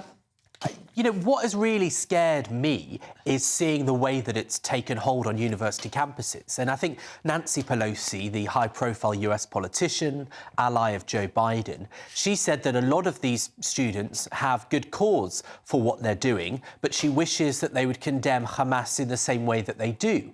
Now, I suppose the question I would put to you, Yuval, is, you know, do you think that terrorism is being normalised by the back door during these protests? Is that what's going on? Terrorism is not only being normalized by the back door, it's the front door. It's everywhere. We're seeing people chant. As I was on the George Washington University campus yesterday, when students and different Jewish organizations asked me to come and help them. So I arrived on campus, and the first chants I heard were death to America, death to Israel, and death to Zionists. The vast majority of Jewish people are Zionists, and I had to redefine Zionism to these people. Zionism is the movement about the self-actualization of the Jewish people, making sure that Jews have social and political representation with a connection to our indigenous history and our homeland. That's it. It doesn't negate anybody else's history. It doesn't negate anybody else's rights. It just ensures that we have our own rights. So when people are saying death to Zionists, they're actually saying death to Jews. We are seeing this across more than 200 campuses across the United States. I mean, do you feel thoroughly let down, Yuval, by the political class? Do you think actually enough is being done to combat, to challenge this? Well, short answer, yes, to your first question. Short answer, no, to your next question. I feel politically homeless. I feel that I don't quite belong within the same parties and movements that I flourished in. I feel this discomfort within my own LGBTQIA+ movement that has added letters that is focused on inclusion, on acceptance, on tolerance, on self-expression, on exploring the full extent of human existence. Yet now we're seeing these factions that are not including Jewish people. They're saying, well, we believe in all these rights, but not when it comes to Jews, not when it comes to Israel. Let me tell you something else. I've helped rescue LGBTQ people and women internationally from dangerous and life-threatening situations in collaboration with numerous governmental and non-governmental organizations. I know which countries respect and support LGBTQ rights and the ones that don't. In Israel, the way I leave a building is by taking the stairs or an elevator. But in Gaza or in the Palestinian territories, the way a gay, queer person like me would leave a building is by being thrown off of it. So I fight for the values that I believe in, and definitely against terrorism. We're seeing mind twisting happening from these people who are so misinformed and misguided that they believe that it is acceptable to support terrorist groups like Hamas and Hezbollah. Yuval, good evening. What do you make of comments from, say, the UN and Joe Biden, for example, saying that, and even the UK in actual fact, that Israel, in its conflicts with Hamas and its ambition to rid Gaza of Hamas completely, that at some points the bombing has been indiscriminate? We are in an election cycle. They're trying to make sure that this vocal group of people are still going to vote for the Democratic Party. So they're trying to give these, little bits of information or little statements that might still bring them to vote for the Democratic Party. The truth is that Biden has vocally supported Israel and even said that he's a Zionist for the vast majority of his political career. I'm not a person who's going to tell people who to vote for when it probably is going to be between Trump and Biden. I'm not going to say who to vote for, but I will say that there are problems for people like me within both the Democratic Party and the Republican Party. So our politicians are trying to figure out what to do as they see this mass chaos happening, not just on our college campuses, but in every major city where Jewish Americans feel unsafe. I walk around with all of these Jewish stars and medallions around my neck to be demonstratively Jewish, because I'm a grandchild of Holocaust survivors. I refuse to be a Jew trembling in the shadows, worried about what other people say or think about me. I refuse to let other people take over the narrative of my identity. And we need more Jews and more allies to not just support, but to stand up, to speak out, to take action. Yuval, sorry to interject. If you could press a button and flick a switch, what's your ideal solution to what's going on now in Gaza and Israel? The solution is to eradicate Hamas. I am completely against terrorism. But for the future of the Palestinian people, Say that again? For the future of the Palestinian people, where do you see the future between Israelis and Palestine? Where do I see the future is hard to say. My hopes for the future is that Saudi Arabia will come in, or that maybe a UAE type of format can happen within the Palestinian territories, because it's still a tribal system. There are many areas within the Palestinian territories where they don't get along. They don't like each other. So how can we expect to have a two-state solution? How can the Palestinians have one state? I think it's probably going to need to be a three-state solution. It's definitely a very challenging situation, but until democracy and a democratic government does not control their own people, they're going to be controlled by terrorist groups. And that's a very dangerous situation for Palestinians themselves that do not have the ability to self-actualize because they're being tormented by organizations like Hamas. Now, Yuval, what you talk about going on the campuses in the US is very concerning, and we've got students saying all sorts of horrendous anti-Semitic chants. But do you think that most of these students saying these horrendous things have a genuine hatred against the Jews? Or are a lot of them just ignorant fools who don't understand what they're saying, going along to these protests because they're cool? And I say that in light of that video, which I'm sure you'll have seen from NYU, with these students being asked, why are you here? And they say, oh, we don't know, we're just from Colombia. We don't actually know why we're protesting. Do you know? She says to her mate, and the mate says, no, I've got no idea. So do you think they're just ignorant, or are they genuinely all anti-Semitic? I think that the vast majority of them are ignorant, that are, well, here's a statistic for you that is quite disturbing. 97% of people under the age of 45 in North America, the United States and Canada, receive their news from TikTok and Instagram. The way the algorithm works is the fact that hashtag Free Palestine is a very popular hashtag. People are going to get that information. I wish all of you were much stronger, and I know some of you are very strong on social media, but we all need to keep posting and sharing and asking the people who not just follow us, but truly support and agree with us to keep sharing information so we can shift the algorithms. So these students, yeah, most of them are misguided, useful idiots who've been manipulated by terror groups and Islamist organizations.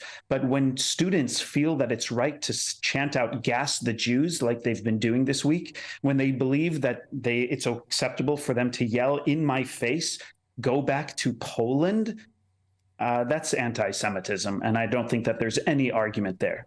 Absolutely. And I mean, you know, the fact that we have people on the streets coming out in support of the Houthis or indeed the Iranian state, you know, that just smacks of it's insanity, right? It's asking, chickens voting for KFC springs to mind. Well, how could anybody who supports women's rights and LGBTQ rights and equal access to education and freedom of religion support terror groups?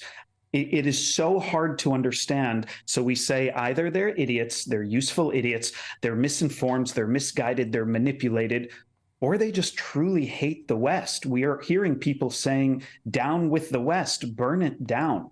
I don't know what these people want. What do they want instead of what they have? Nothing good. That's what I would say to that. But Yuval, thank you very much for your time. Thanks, Yuval. That's the Jewish activist. And thank you. Emmy Award-winning actor there, Yuval David. Thank you very much.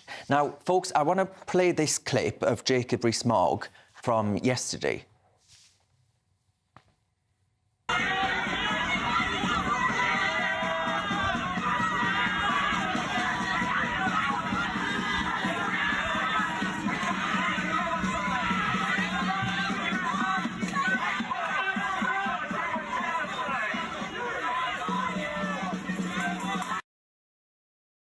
Now, Benjamin, I'm sure we're as one on this, that that's an unacceptable way to treat anybody, never mind an elected representative of the people who was there to debate at a university. And do you worry that universities are not breeding grounds for speech and debate and reaching conclusions on ideas and actually now of hatred and censorship? Yeah, I mean, you know, for radio listeners, that was Jacob Rees-Mogg being aggressively harangued by a group of students at Cardiff University. And it's, you know, politicians of all different stripes have come out and condemned this because, you know, in the light of the two MPs that have been murdered, you can't imagine how nerve-wracking that is. You know, I think what's going on is completely deplorable. It is way beyond the normal, healthy levels of discomfort and debate that universities exist to harbour. This is abuse, and this is verging into a pretty obvious racism. You know, sometimes people call me the wokest man in Britain, right? And so let me say to those other people who are self-identifying as woke or whatever, endorsing a group that throws gay people off roofs, that puts women in slavery and murders them, that believes in bringing back the slave trade as the Houthis have in Yemen, is not progressive. It is insane that they have got themselves into this contortion where they say they're so outraged by the idea of genocide that they effectively endorse Hamas, an organisation with the genocide of the Jewish people in its charter, just as Hezbollah does and the Iranian Revolutionary Guard. And I think we are incredibly lost when what is essentially a TikTok trend is gripping our campuses. And what worries me is that so many people that run these universities seem nervous because of the scale of outrage. Well, indeed. But, I mean, Ben Leo, do you have sympathy for that? Because you've been sceptical and critical of the state of Israel. I've not been sceptical of Israel. I merely raised the point and echoed the point that Joe Biden and the UN and other countries had raised, which is that maybe they should be a bit more careful with the direction of their bombs. If you listen to, yes, they are from Hamas, the figures from Hamas, apparently 30,000 civilians have died, 70% of which are children and kids. That was the only point I raised. I didn't comment on anything else. And actually, the argument gets so tribal where you raise an innocent point like that and I get called a Hamas supporter. I'm absolutely not, of course. But I'm not sceptical of Israel, no. I mean, can I just say one thing about those numbers? And it's awful, the number that's dead. There's no, you know, it's terrible because lots of innocent people are clearly being killed, and that's not ideal. But the difference is that if Hamas had the ability, it would kill every Jew in Israel, but it can't. I don't dispute Meanwhile, Israel has the ability to wipe out everyone in Gaza if it wanted, but it doesn't. It tries its best to just kill the terrorist. And I think that is a distinction that's completely lost. You've got one party with power that's trying its best to solve the problem, and another that looks like a victim, but it's not a victim. It just doesn't have the ability to wipe out the Jews as it desperately wants hey, to. Listen, sorry, let me just answer you. I agree with you. 100% I agree with you, and I support Israel. However, you can't be so tribal where there's not any critical thinking or nuance allowed, where you're allowed to raise a point or a slight bit of concern about the number of kids dying without being called a Hamas supporter, which is completely insane. And actually, it does your argument, people who behave like that, a massive disservice. Well, what's terrifying is just the idea that people think that the truths in all of the debates and all of the conflicts that take place is through the prism of Twitter or X or through TikTok, as Yuval was saying, you know, and to your point, Chloe, earlier on, people turn up to these protests not really knowing what they're about. There is so much division and hate and mistruth and fake news out there that sparks and continues to spiral these debates and these divisions, which is totally out of control. And I think that is a very, very dangerous place if we start believing everything and fake news that we do see on social media platforms and things that aren't reported accurately. What amazes me is just how passionate people can get about an opinion that they've barely researched at all. I can understand, you know, we can't be experts on everything and saying, oh, yeah, I probably agree with that when it's something you haven't really researched. But to spend all your time and energy going out on the street, shouting and chanting, holding these placards. I mean, we've seen that video of Konstantin Kisin asking someone, what does intifada mean on the signs? Says, oh, I don't know, someone else gave me this someone sign. gave me this. How can you be so passionate about something that you haven't even researched? Why don't you take all that time and energy you spend chanting and maybe just do a bit of basic Googling and learn it goes back to the wider debate on universities. I would never, unless they wanted to be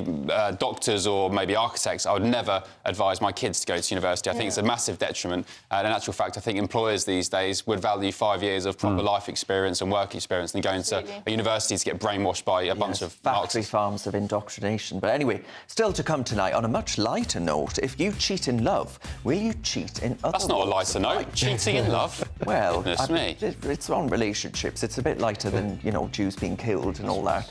Now, yes, we're tackling the big themes of existence in Bunch of Five. But next, it's about to get spicy as Charlie and Benjamin go head-to-head on rail nationalisation in the Saturday Scrap. Is it time to bring back British Rail? You're with the Saturday Five live on GB News.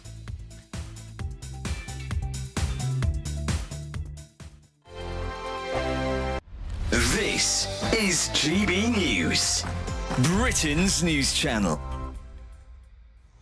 In the quaint Derbyshire village of Sudbury, there's a storm brewing between the local football club and the National Trust. This grass field might seem unremarkable, but for hundreds of years it's been part of the Sudbury Hall estate, playing host to the village football and cricket matches. Now the National Trust are planning to put an end to that tradition in the name of biodiversity, with plans for trees and plants where the football club play. Some worry it breaks a memorandum of wishes from the late Lord Vernon, whose family have lived here since 1660. Manager of Sudbury FC Tom Crutchley says he's upset at the decision. Naturally disappointed. We've been here, this is our 9th year. You know, we've put a lot of effort into here to keep playing, to maintain it.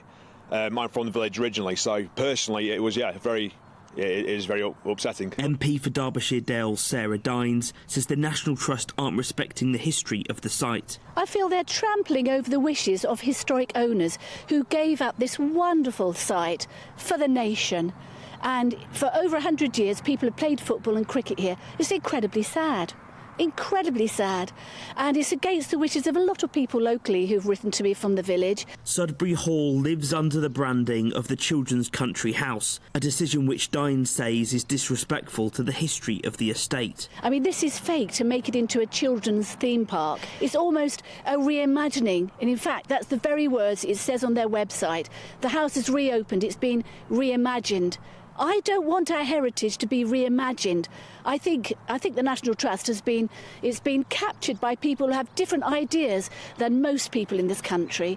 Whilst the public will still be able to roam these historic grounds, the village feels like a legacy is being snatched away. Jack Carson, GB News, Sudbury. In the GB Newsroom, we bring you the news as it happens. With our team of dedicated journalists across the UK, GB News brings you accurate reporting of the day's topical agenda. When the news breaks, wherever and whenever it's happening, we'll be there. This is GB News, the People's Channel, Britain's news channel. Your weekend starts here with Friday Night Live with me, Mark Dolan, 8 till 9 on GB News. Big stories, big guests and big laughs as we get you ready for a cracking weekend. That's Friday Night Live with Mark Dolan. Fridays 8 till 9 on GB News. Bring your own drinks. The admission's free. Join me, Neil Oliver, every Sunday night at 6 p.m. on GB News. And if an hour is not nearly enough for you, go to gbnews.com for special extended episodes online every Friday at 9 p.m, where we can truly get into the nitty-gritty of what's going on. GB News, Britain's news channel.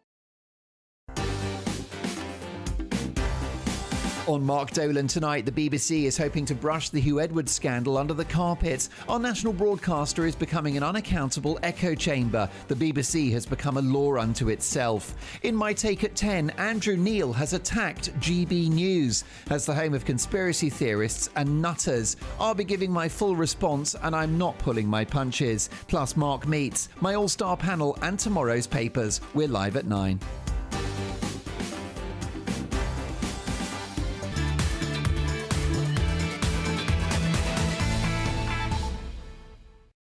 Welcome back to the Saturday Five. As always, thank you very much for all your comments about tonight's topics. Andy has written in. Good evening, Andy. Says, people supporting or not supporting the monarchy is fine by me, but I do wish people would stop calling what the royals do work. It isn't. It's a merry-go-round of sitting, shaking hands and being fawned over whilst living the most privileged life. What's that guy's name? Sorry? Andy? Yes. Well, the royals are a net benefit to the UK economy, so whether you like them or not, they do some good. And I would argue that actually living your life under a microscope can't be very nice, you know. Patricia says, how can a doctor and MP like Dan Poulton, who has defected to Labour, do justice to two demanding jobs like serving the NHS and representing the people of Suffolk and Ipswich? It seems to me you can only serve one master. Well, he's decided to serve one. It's himself, and he's gone to the Labour Party. Now, though, it's time for this.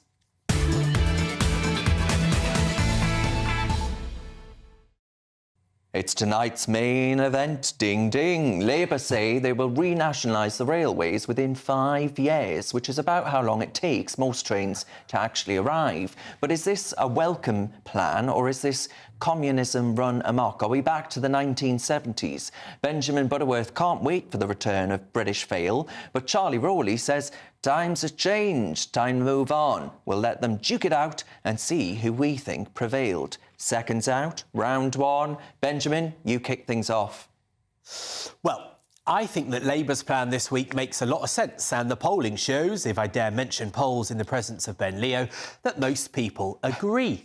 The fact is that since train services were privatised in the 1990s, we have seen the costs of travelling by train go up enormously, and yet we haven't seen a massive fall in the costs to the state. So we still, as taxpayers, subsidise the rail industry to the tune of about £5 billion a year. Meanwhile, the profits for private companies that can't even make the trains run on time, something that I think is pretty basic in a modern society like Britain, their profits have gone through the roof. So what Labour has said, and I think this makes practical sense, is that as the contracts elapse for those private companies, they'll go back into public ownership so that you can have that investment going back into the services to have the new stock, because a lot of our trains are pretty rubbish and old, and have it go into what the public experience, not into the private pockets of a couple of people that get jobs as CEOs of train companies. Well, I think this PR gimmick from the Labour Party won't even leave the station because, as Ben Leo told us earlier on, polls are always to be defied. And I don't think this is something that the British public are gearing up for. Actually, yes, there are problems within the railway service. We've all experienced delays and cancellations, but not every rail line operated by every rail company is that bad. And the idea that a government, an incoming Labour government, will come in, nationalise our great British railways, be in the pockets of the unions where you would see, just as you do in London, more strikes, more delays, timetable failures. The reason why you've had more people having to see the increase in their fares is because it's been about the user paying for those services, not being a burden on the entire UK taxpayer. But the idea that this gimmick by the Labour Party will somehow solve all of the problems, solving problems where there aren't actually problems within the railway service, I think is just something that will cause a huge black hole within the UK economy, will cause more debts, more delays, more dithering, more disaster for passengers who can't get the compensation when things go wrong, and they would go almightily wrong under a nationalised service under the Labour government. There we have it. Someone that's worked as a special advisor to the Tory government for many years says there is no problems with the trains. Now, I didn't say that. I accepted there were problems. I accept there will always be cancellations, delays, but there'll be many more problems under a Labour government. Now, I think that anybody that has to commute for work or to see family or to go to events will know that the costs of our trains in the UK are astronomically high. In fact, I looked this up. And for single journeys, the UK has the highest train fares in Europe by a long way. The third most expensive train journey there is on the entire continent is London to Oxford. They're astronomically high. Now, what has been happening while that's going on? Well, actually, the profits, the return on investment for train companies is 147%, according to the website Full Fact. Now, that is extremely high. You will struggle to find any other business that gets that return. Meanwhile, the people that rent the trains to these companies, their profits up threefold in 1 year. So you've got regular people paying enormous amounts of money, thousands of pounds from their salary annually for some train tickets. And that is going into the profits of people, while still the state is subsidising them to the tune of billions. So we may as well take it back. It's about accountability. And if you're a rail passenger and you experience a delay or a cancellation, you can get that compensation back. And ministers that obviously appoint those rail companies when they tender those schemes to the rail operators that then take over those rail lines, they are the ones responsible for hiring and firing those rail companies. If you have a nationalised system, you will just have a one-size-fits-all operation where the commuter who does experience a delay, and they'll experience many, many more because the Labour government will be in well, you see it in London. Just look at London. London has excellent transport. No, it doesn't. No, it doesn't. Talk to anyone in London, they'll tell you. Hang on, most people let me just say this. Most people don't speak at the same time. Most people outside of London look at London and think it's unfair how much public transport and how good it is. It has gone backwards if you're a Londoner, and people know that. OK, right. I'll let the audience decide who won that one, but we'll all chime in now. Look, I get the train every weekend. I get a state-operated railway, LNER, and it is laden with strikes, right? They go on strike quite often. I wouldn't say it's the cheapest thing in the world. So are you not harking back, Benjamin, to a 1970s in which British Rail was derided as being miserable, dark, dingy and not fit for purpose? No, because the truth is our train services are nationalised. They're just other nations. Much of our train stock is owned by companies, private companies in France, in Germany, in Italy. And so the fact is that we don't own our train services, but other countries do, which is a farcical set of affairs where the profit from our money that British people are putting into their trains is going into other countries' networks. I think that's absurd. And I just make this point that we often talk about the tax burden, which is really high at the moment, and that is seen as the obvious way to sort of how unfair the state is interacting with the individual. But the truth is that the cost of trains for anyone that commutes is an enormous tax on their daily lives of just getting to work. And I think it's not good enough to just sit there and watch above-inflation price hikes every year. Charlie, though, there are open access operators that have success stories. You've got Hull Trains, which is a massive success story. You've got Lumo, which is on the East Coast Main Line, and they are private, but they compete with the state-owned companies that also run on those lines. That's a success story. I don't think even Labour are proposing to get rid of those, by the way. I think Labour are proposing that we keep those. I could be wrong on that. I'm sure you'll tell me if I am. But those sort of stories would suggest that a private state partnership is maybe the way to do it. You get this, the state has to cut down and be lean, mean and all the rest of it in competition with the private sector. Well, look, government always has a role in things. If it needs to intervene, then it should. And if it's the case with LNER, it needs to run a better service. But if it's not doing that, then there's a problem there already, and that's what Labour will find if they continue to do that with every other rail operator. But as soon as you've got things up and running where there needs to be intervention, you can then privatise it again. Because it is through the capitalism that we have in this country, it is through open competition, it is people that actually have an interest in operating the railways that should be there. It's not for a bunch of Whitehall civil servants. Just imagine Whitehall civil servants running the timetables, running the fares, running everything. People sitting in Westminster running our rail networks across the country. Are you reading a teleprompter? I'm asking you a question. Sorry. There is no competition. That's why it's failed. There is competition. We have so many different rail operators in this country. Like Southern Rail, Bentley or even. You don't like Southern. They only call me Benjamin when I'm naughty, Dan. Yeah, sorry. Yeah. And on telly, I'm well behaved. I get the train most days coming into work. It's a 2-hour commute door to door. I pay on a peak time in the morning, if I'm on air at 9:30 in the morning, I pay about £90 for a ticket. Sometimes the trains are cancelled. Sometimes the train skips the stop because they're trying to make up for lost time. I did a story a couple of years back about the main commuter train from Brighton to London, which was late every single day in a calendar year. They're a complete joke. The train home is called the Vomit Express. It's hugely unsafe. The amount of times I've sat there looking at people mugging people who are asleep, beggars coming down the train. It's filthy. It's never clean. The toilets are disgusting. It's vile. So I don't think we can get any worse. So privatise it. Chloe, nationalise it. Sorry, nationalise it. You've heard that stirring argument there, the vomit trains and all yeah, this. and I'm from Cornwall, where the train only comes once an hour, and it seemed like 50% of the time it was cancelled. And it's not like London, where there's a train every few minutes. You have to wait ages. It is horrendous. And so there clearly are problems, and whether you're state-owned or you've got private companies, you end up with local monopolies. Now, I don't think we should go to nationalisation unless it is like the worst last-case scenario. And as Darren has pointed out, there are definitely success stories. The key thing here is to hold them to account and void their contract and bring in someone else if they don't meet the standards. So the rail companies, they have to meet a certain target of percentage of trains on time. They never they don't. And they don't get held to Can I just say, this is prime example where we privatise the profits and nationalise the burden. So taxpayers still pay out when it goes wrong. Meanwhile, a handful of people take out thousands of pounds in commuters' fees and they go and take that and run off with it. But you know, when Virgin had East Coast Main Line, they made £1 billion in profit. We're actually losing £1 billion now of tax. And Chloe, to meet those performance targets, they cancel trains and skip stops. The service is awful. Still ahead, we answer all your questions in Ask the Five. Get them in. But next in Bunch of Five, should you get the questions in advance of a job interview? What exactly is going on as well with speed limits in Wales and our good old-fashioned fry-ups turning us into a nation of zombies? Well, very happy, delicious zombies. Now, you're with the Saturday 5 Live on GB News.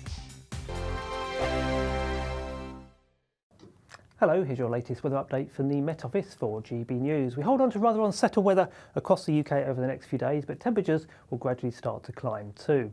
We've got low pressure sitting towards the south of the UK at the moment. That's starting to push weather fronts up from the south, and certainly as we go through this evening into the overnight period, we'll see outbreaks of rain working their way in from the south across many southern and eastern parts of England, some of that rain turning quite heavy, particularly as we go into the early hours of Sunday, and that rain also reaching the southeast of Wales by the early hours too. Towards the north and northwest is a clearer picture, a few showers around here and turning quite chilly with those clear spells. You can see a touch of frost in places by Sunday morning, temperatures locally below freezing, but holding up the cloud and the rain towards the south and east. That takes us into a pretty wet day across many eastern and southeastern parts of England tomorrow. Some heavy bursts of rain still to come. Notice things brightening up perhaps for a time across the southeast of England, giving some heavy showers, but generally a pretty wet picture, quite windy too, and that rain pushing up into eastern parts of Scotland into the afternoon as well. Whereas out towards the west, it's a brighter picture, sunshine and showers, but pretty chilly wherever you are, temperatures no better than 12 or 13 degrees. As for Monday, we'll see an east-west split once again, but a reversal of fortunes this time, with the east and south-east seeing the brightest skies. Out towards the west, quite a few showers to come. Those showers merging in places to give some longer spells of rain. And as we head into the coming week, we hold on to a pretty unsettled picture. Outbreaks of rain for most areas at times, but notice those temperatures picking up too into the high teens or low 20s. 2024, a battleground year. The year the nation decides. As the parties gear up their campaigns for the next general election. Who will be left standing when the British people make one of the biggest decisions of their lives? Who will rise? And who will fall? Let's find out together. For every moment, the highs, the lows, the twists and turns. We'll be with you for every step of this journey. In 2024, GB News is Britain's election channel. GB News is Britain's election channel. And from Thursday the 2nd of May, the people decide. As the country heads to the polls in a rush of elections. We'll take you through the night as the first results come in. And we'll pick up at breakfast with the very best guests and analysis. And on the weekend, the results won't stop, and neither will we. We'll explore what it all means for you as we look ahead to the general election. Continuing coverage live from Thursday the 2nd of May at midnight on GB News. We're GB News, and we come from a proud tradition of British journalism. That's why I'm so excited to be here. It's something so new. The first news channel to be launched in Britain in over 30 years. Launched to represent the views of the British people. To go where other broadcasters refuse to go. How did you find out about the story in the first place? Launched with one aim. To be the fearless champion of Britain. It's an absolutely fantastic atmosphere here. This is GB News. The People's Channel. GB News, Britain's news channel.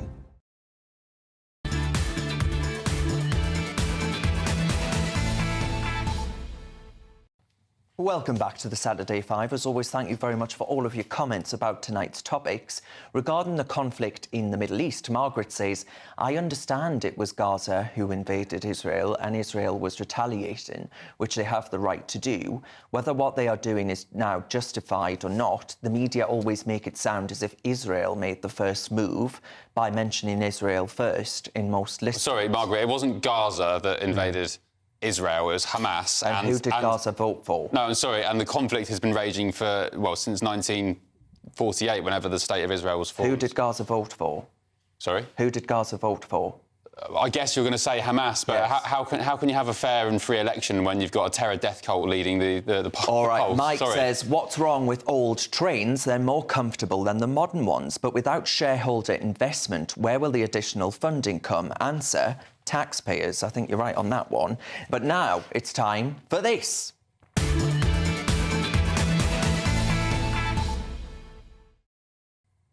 Now, we are... Who's going to kick us off? Well, I will, Darren, if that's okay. Because I saw the other day, don't know if you saw front page of the Star, Daily Star, great British newspaper in this UK, that fry-ups are turning us into a nation of zombies. Top nutritionist Mike Murphy says that we should eat less of them, and because it's causing all kinds of health problems. But do we actually need to be told? What's his name, the nutritionist? Mike Murphy. Do one, Mike. Mike Murphy. I don't know about you, Ben, I don't mind waking up to a warm sausage in the morning, honestly. But I think, you know, why do we need to be told what's right and what's wrong? I think we're perfectly, well educated as adults to know that you can just enjoy a fry-up every now and again. Why are we constantly being told You say what we all should of or that, shouldn't but be? you're part of the party that's banning cigarette sales. Well, that is terribly bad for you. And, So is eating a fry-up, though? But it's small pleasures, things in moderation. I don't think fry-ups are that bad, really. You've got bacon, which is high in protein. It's quite lean. You've got eggs. Eggs are amazing for you. Don't listen to the 1980s propaganda about cholesterol. It's absolutely wrong.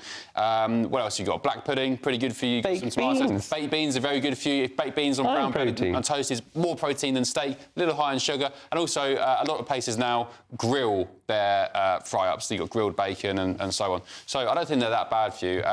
And yeah, that guy doesn't really sound much of a nutritionist if he's saying that it turns it into, what, zombies? I mean, how does that work? I mean, look, a full English is my guilty pleasure, I have to be honest. But I've been very conscious of just how much fat and how much calories there are in it. You know, when you get the calorie counts on menus as you do now, it's like 1,200 calories, which is half of your daily allowance. About 100 calories in one tablespoon. Yeah, grill it. You'll take a salad that's only got about 50 calories, pour about 500 calories worth on top. Everyone's going to hate me for this, but I rather enjoy a vegan full English. I think it's just as good. Oh, that's not right, moving swiftly on to Chloe. What have you got for us? We are talking about Wales. They have finally got rid of this 20-mile-per-hour bonkers blanket speed limit in all built-up areas. And that's not just town centres. That's anywhere where you've got lampposts less than 200 yards apart. So you'll be driving down a street with no pedestrians in sight, no buildings in sight, but you're having to go along at 20 miles per hour. They've finally got rid of it. They wasted 34 billion quid on this, but people have rebelled and finally they are listening.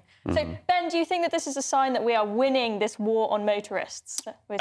Maybe a small victory, but I think the general consensus is that, you know, driving bad, motorists bad. In actual fact, those 20-mile-an-hour zones, I remember they introduced them in Brighton years and years ago, maybe 10, 11, 12 years ago. They were well ahead of the curve, and they said it was because of the eco argument. In 20-mile-an-hour zones, you are not getting past, most times, second gear. So you're in high revs, the emissions are higher. They're a bit of a joke. All right. Now, John Cleese is a man whose name will ring familiar with many viewers, and he has said that Basil Fawlty, of course from his hit Fawlty Towers, wouldn't recognise the country as it is today. He says, actually, he would be befuddled by modernity, and I wonder, I fear that actually we haven't changed for the better. I think we're increasingly in an age of censorship, where people like Basil Fawlty couldn't make jokes, where Fawlty Towers couldn't make certain jokes that it's made in the past. And some might say, like a certain Benjamin Butterworth, that we've moved on from the 1970s, but I fear we've moved far too far the other way, and we're entering a real era of totalitarian censorship. And John Cleese is absolutely right to stand strong for free speech. Sorry, wasn't John Cleese the person who, in recent years on Twitter, has lambasted the so-called culture wars and right-wingers for standing up against this stuff? Why is he now coming out and saying that? John Cleese has always been a massive advocate for free speech. Read some of his Twitter posts in recent years. He's even, despite the fact he had a show on this channel, he slagged off GB News and right-wingers. So, well, he's a massive Lib Dem. You can't, so well, there you go. You can't have it both ways. You can't support that kind of thing and then 1 minute complain that it's not going right. Do you think actually Basil Fawlty would survive today? Well, I think with a certain audience, it probably does, and that's what he's saying. Look, you know, there are people of a particular generation that can actually take a joke. You know, young people today seem to not be able to take a joke, and I think that's just the point he was making. Ben, what's your topic? Oh, sorry. I thought you were asking me the time or something. It's 7:45 now. Sorry, my topic is... there's some great research from Ashley Madison, which is if you don't know, it's the website where you can have illicit extramarital affairs. So they say that even if you are prone to cheating, cheaters aren't necessarily disloyal people outside marriages. For example, there's research that they've published showing that 95% of cheaters would rather cheat on their wife than, say, change their coffee brand or football team. So if you are a cheater, Chloe, not saying you are, if you are a cheater, does that mean you are a disloyal person elsewhere necessarily? Well, I don't know exactly what I don't know all the stats on exactly. Can cheaters be trusted? That's the question. Can cheaters be trusted in other parts of life? I mean, do you know, I just think that if you can... I could never cheat, right? Because for you me... haven't got anyone to cheat on. It's a good point. But do you know what? Because I think that if you do that to the person who's closest to you in the world, who may well be the parent of your kids, then if you can abuse that person in that way that can just destroy somebody on the receiving end of that, then that would say to me that your moral compass is sufficiently flexible that the reason you don't change your coffee brand is because you don't want to. But if you wanted to do all of those other things, you probably would, because you've got loose boundaries. All right. What have you got for us? Something that Darren will need to know, actually, because it's about job interviews coming up. So when you lose yours, Waitrose and John Lewis have decided to tell applicants for jobs what the questions are before they get into the job interview. Now, they give them a set of questions, not necessarily the exact ones they'll get, but they can prep their answers, and the argument is that you'll get a more authentic response rather than that sort of panicked, you know, what am I going to say? Charlie, you know, you've worked in government and I guess you've had to apply for jobs more recently than maybe some of us because you left. Do you think this is a good idea? Well, I wish you'd told me the questions that I was going to have tonight before coming on this show to talk about the government. But no, look, I think I don't think it's harmful to have parameters. So because you can get very nervous in interviews, you might say the wrong thing. So just making sure that you're fully as prepared as possible. If you can't deal with the heat, get out the kitchen. I don't think you should. But I don't think you should have the exact question. But if you're going to be talking about a particular topic, just name the topic or a particular thing. What a bunch of wets! It's like telling kids about the exam questions in advance. What they're going to know. It's stupid. We're indoctrinating people with wrapping them in cotton wool. Now, still ahead, it's time our wonderful viewers took charge as we all answer your questions on Ask the Five. Now, nothing is off limits, and we're ready for a grilling, a bit like that. Or a fry-up. Fry-up, yeah, that you mentioned earlier. You're with the Saturday Five live on GB News. GB News Breakfast. Every day from 6 a.m. TfL bosses have come under fire after banning an advert... Oh, God. They've banned an advert for a comedy show because it had a hot dog on it, because that supposedly promotes obesity. The comedian Ed Gamble has swapped the image of the fast food favourite in favour of a cucumber instead. And there's the cucumber on the plate. So is the UK turning into a nanny state? Let's talk to former presenter of Fat Families, Steve Miller, and nutritionist Olivia Parry. Good to see you both this morning. Olivia, it's a comedy show. He's not promoting eating hot dogs, is he? Is this just a load of nonsense? The thing is, we have a huge problem with overweight and obesity in this country. We're fourth in Europe. It's big business. Advertising for food companies is big business. They make so much money. You just have to switch on primetime TV to watch, food after food advertisements. And it's for the youngsters as well, who don't have the nutritional education. We're not taught cookery in school anymore. People go to college and to university, they don't know how to cook. But and it leads forgive me for jumping in, Olivia. Forgive me for jumping in, but the whole point with this is it's an advert for a comedy show. Yes, I know, but this is a wider issue. I think it's a load of old tosh, to be quite honest with you. It's a hot dog. In fact, I wish they'd have put onions on the hot dog. A bit of what you fancy won't hurt you. You should eat 80-20 anyway. We talk about a nanny state. I actually think, arguably, we're becoming an authoritarian state.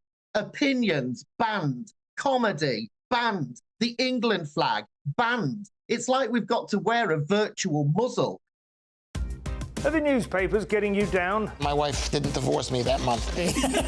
Struggling to separate the wheat from the chaff? I know that it's a bit of a circus at the best of times. Well, don't worry. Headliners has got you covered. We'll take the burden of reading the day's news, and if we get depressed, who cares? It's an occupational hazard, frankly. That's Headliners on GB News from 11 p.m. till midnight, and the following morning, 5 till 6 a.m. on GB News, the comedy channel. Nah, just kidding. Britain's news channel.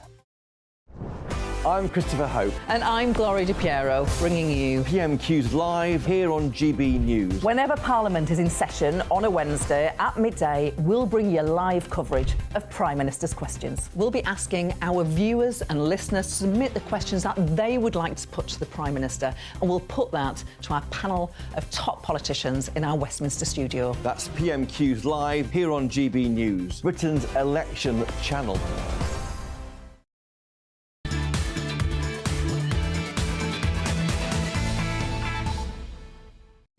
Welcome back to the Saturday Five. Folks, get ready because it's time for this.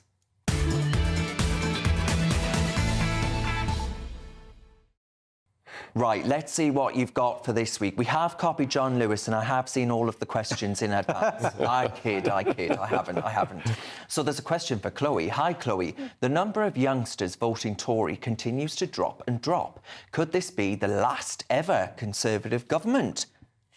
I don't think it will be the last ever Conservative government. I think we are seeing, interestingly, young men moving to Reform and young women moving to, say, the Greens. So young people are not fans of the Conservatives at the moment. But I hope that after this general election, when the Tories get wiped out, they may learn some lessons. There is a very small, unlikely world where maybe they get so kicked that Reform ends up taking over and ends up becoming the more dominant party, and the Conservatives, we can say rest in peace. But I think that's unlikely. I think the Conservatives will come back, but it may be a decade or so before we see them again. Can I just put some facts in there? Because I read about this recently. The number of people under 25 who vote Tory, or intend to vote Tory, is 10%. Now, compare that to France and Germany, where it's about 40%. It's typical of other generations. We are a real outlier. The age at which the Tories become the most popular party in this country, 70 years old. So they've got a serious problem that a generation has lost. There's an answer to that, which is we need to raise the voting age to 71. Now, next, this is from Danny. After his wise words on the FA Cup last time, I think we should get Benjamin's thoughts on sporting news every week. What does he think of the new Liverpool manager? I've heard of Liverpool. I love the Beatles. But do you know, the only thing I can say on this is that they had Sven-Göran Eriksson, who has cancer, right? Yes. And I was moved to tears when in their friendly, he said his dream had always been to manage Liverpool, and they let him manage Liverpool for that friendly. And as someone who's not a football fan, that really showed the community that football gives so many people, and I thought that was such a beautiful moment. All right, next it's this one from Susan. Susan says, "Hi, Charlie. Was it fun to go out clubbing with Michael Gove?" Great question. Susan, did I see you that night? Were you there too?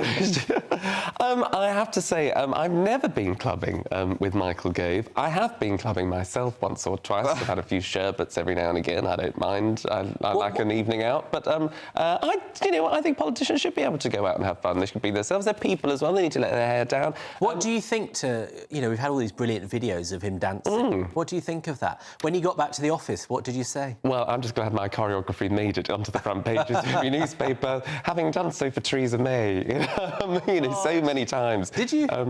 All my moves, you can see them most Friday nights and into the small hours of Saturday morning. So, Susan, come drop me a message. We'll go clubbing if you want, with Susan. Golby.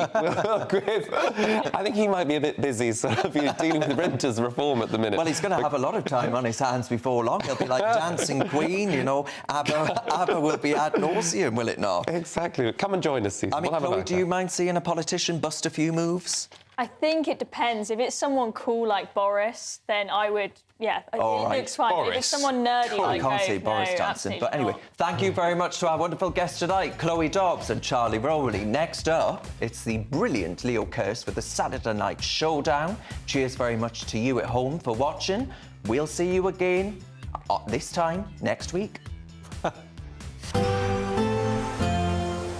That warm feeling inside from Boxed Boilers, sponsors of weather on GB News.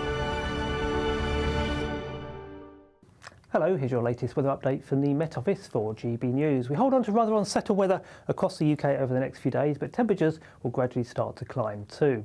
We've got low pressure sitting towards the south of the UK at the moment. That's starting to push weather fronts up from the south, and certainly as we go through this evening into the overnight period, we'll see outbreaks of rain working their way in from the south across many southern and eastern parts of England. Some of that rain turning quite heavy, particularly as we go into the early hours of Sunday, and that rain also reaching the southeast of Wales by the early hours too.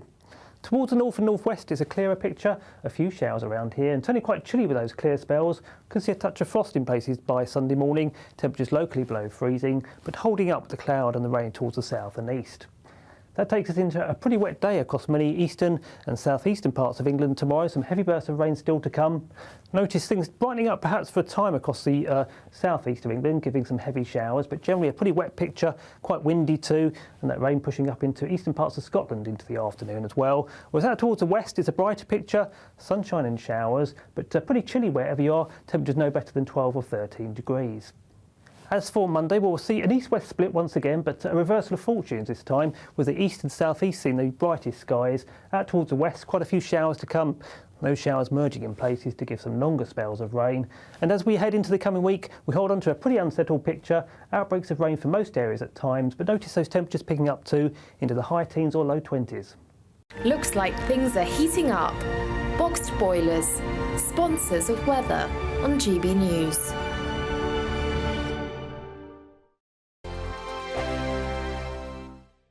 You really could could be our next big winner, with an incredible £20,000 in tax-free cash to play with this summer. What would you spend that on? Well, whilst you're thinking about it, listen to some of our previous winners getting that winning phone call from us. You're the winner of the Great British Giveaway. I'm slipping neck. Oh dear. Oh my God, are you joking? You're joking. Really? Seriously, it's not a wind-up, is it? Oh my God, this is amazing. Thank you. The next winning call could be answered by you. For a chance to win £20,000 in tax-free cash, text WIN to 63232. Text costs £2 plus one standard network rate message. Or post your name and number to GB05 PO Box 8690 Derby DE1 9TT. UK only. Entrance must be 18 or over. Lines close at 5 p.m. on the 31st of May. Full terms and privacy notice at gbnews.com/win. Please check the closing time if listening or watching on demand. Good luck. Martin Daubney, weekdays from 3 p.m. A man who worked for Sainsbury's for 20 years was sacked because he didn't pay for a few bags for life. Niamke Dofu put his shopping through a self-service checkout after his night shift, and CCTV showed him choosing the zero bags used option, and he was fired for gross misconduct. Well, joining me now to discuss this in our studio is the lawyer and broadcaster and great friend of the show, Andrew Eborn. Andrew, welcome to the studio. Join you, Martin. Certainly is. Now, on the one hand, yes, he was caught banged to rights on CCTV. It looked like, and the tribunal agreed, he stole the bags, but a 20-year career dashed on the rocks over 60p? Yeah, I mean, the headlines are horrendous, aren't they? You sort of turn around on that sort of basis. So basically, there must be a valid reason for dismissing an employee, and you have to follow due process and so on and so forth. So they can look at about capability or conduct, and there has to be appropriate procedures set in place under employment law to afford that sort of protection. What they say, however, if there's gross misconduct, you can be dismissed instantly. Now, gross misconduct includes criminal offence like theft. And the reality is, in the law, if you take property, whatever its value, with the intent of permanently depriving the person of it, then that is theft. And so what they did, they looked at the CCTV footage, and the Employment Tribunal had a look at this sort of stuff, and the guy wasn't just pressed no bags, he went backwards and forwards and so on and so forth. So he knew he was getting bags, and what they sort of turned in, I always sort of know, trust comes in on foot, but leaves on horseback. And so what Sainsbury's are saying in their defence is, hang on, we lost trust in the guy, even though 20 years and so on and so forth. We need to make sure we have trust in our employees. Do you think they've thrown the book at him, thrown the bag at him, to make all of us worry about us being watched by CCTV? Is this fella a scapegoat? Oh, I think without doubt it's a story and a warning for everybody.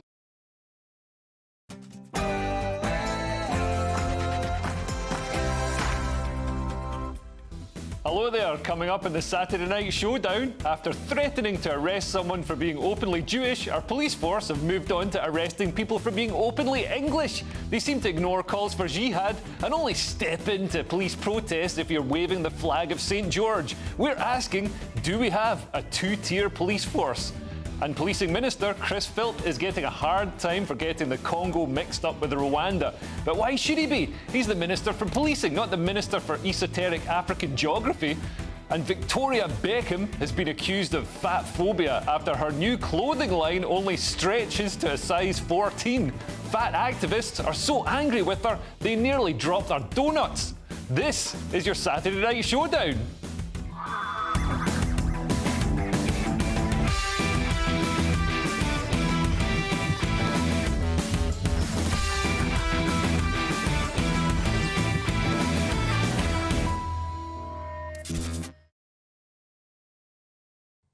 Discussing all tonight's topics with me are my brilliant panel. Joining me tonight are Kezia Noble, Andrew Eborn and Paul Cox. But first, let's get your latest news headlines from Ray Addison.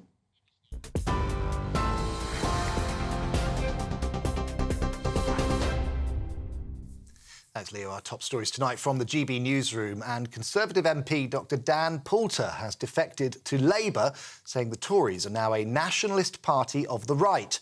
Announcing his decision in the Observer newspaper, the former health minister said it is abundantly clear that the Labour Party alone has the will and the trust to restore and reform the NHS. He urged Rishi Sunak to call a general election as soon as possible. Tory party spokesperson has described the news as disappointing. But Labour leader Sir Keir Starmer says it's fantastic. Dr Poulter, who represents Central Suffolk and North Ipswich, will take the Labour whip until the next election. The Prime Minister says a recent influx of migrants into Ireland shows the deterrent effect of his Rwanda plan is working. The comment comes after Deputy Irish Premier Michael Martin said the UK's asylum policy is driving migrants from Northern Ireland into the Republic. The government wants to send asylum seekers on a one-way flight to the East African nation. Rishi Sunak says the scheme is having an impact because people are worried about coming here. 2 men have been arrested at a pro-Palestine protest in London. Police say one was holding a placard with a swastika and the other made a racist remark towards counter-protesters. The event, which was organised by the Palestine Solidarity Campaign, was calling for an immediate ceasefire in Gaza. Part of that march took it past a fixed pro-Israeli demonstration on Pall Mall. Earlier, a county demonstration organised by the Campaign Against Anti-Semitism was cancelled, with organisers saying that the safety of Jews was at risk. Humza Yousaf is asking leaders of rival parties to find common ground with the SNP as his leadership hangs in the balance. He's inviting them to talks at his official residence to see how they can work with his minority government. The Scottish First Minister says he won't resign ahead of a crunch vote on his leadership next week. It comes after the collapse of the SNP's power-sharing deal with the Greens last Thursday. And finally, a gold pocket watch recovered from the body of the richest man on the Titanic has been sold at auction for a record-breaking £1,175,000. Now, it had been expected to fetch only around 150k. Businessman John Jacob Astor was 47 when he went down with the ship in 1912 after seeing his wife, Madeline, onto a lifeboat. Rather than attempt to get on one himself, the businessman was last seen smoking a cigarette and chatting with a fellow passenger. The previous highest amount paid for a Titanic artefact was $1.1 million for a violin that was played as the ship sank. Well, for the latest stories, why not sign up to GB News Alerts by scanning the QR code on your screen right now or go to gbnews.com/alerts. Back now to Leo.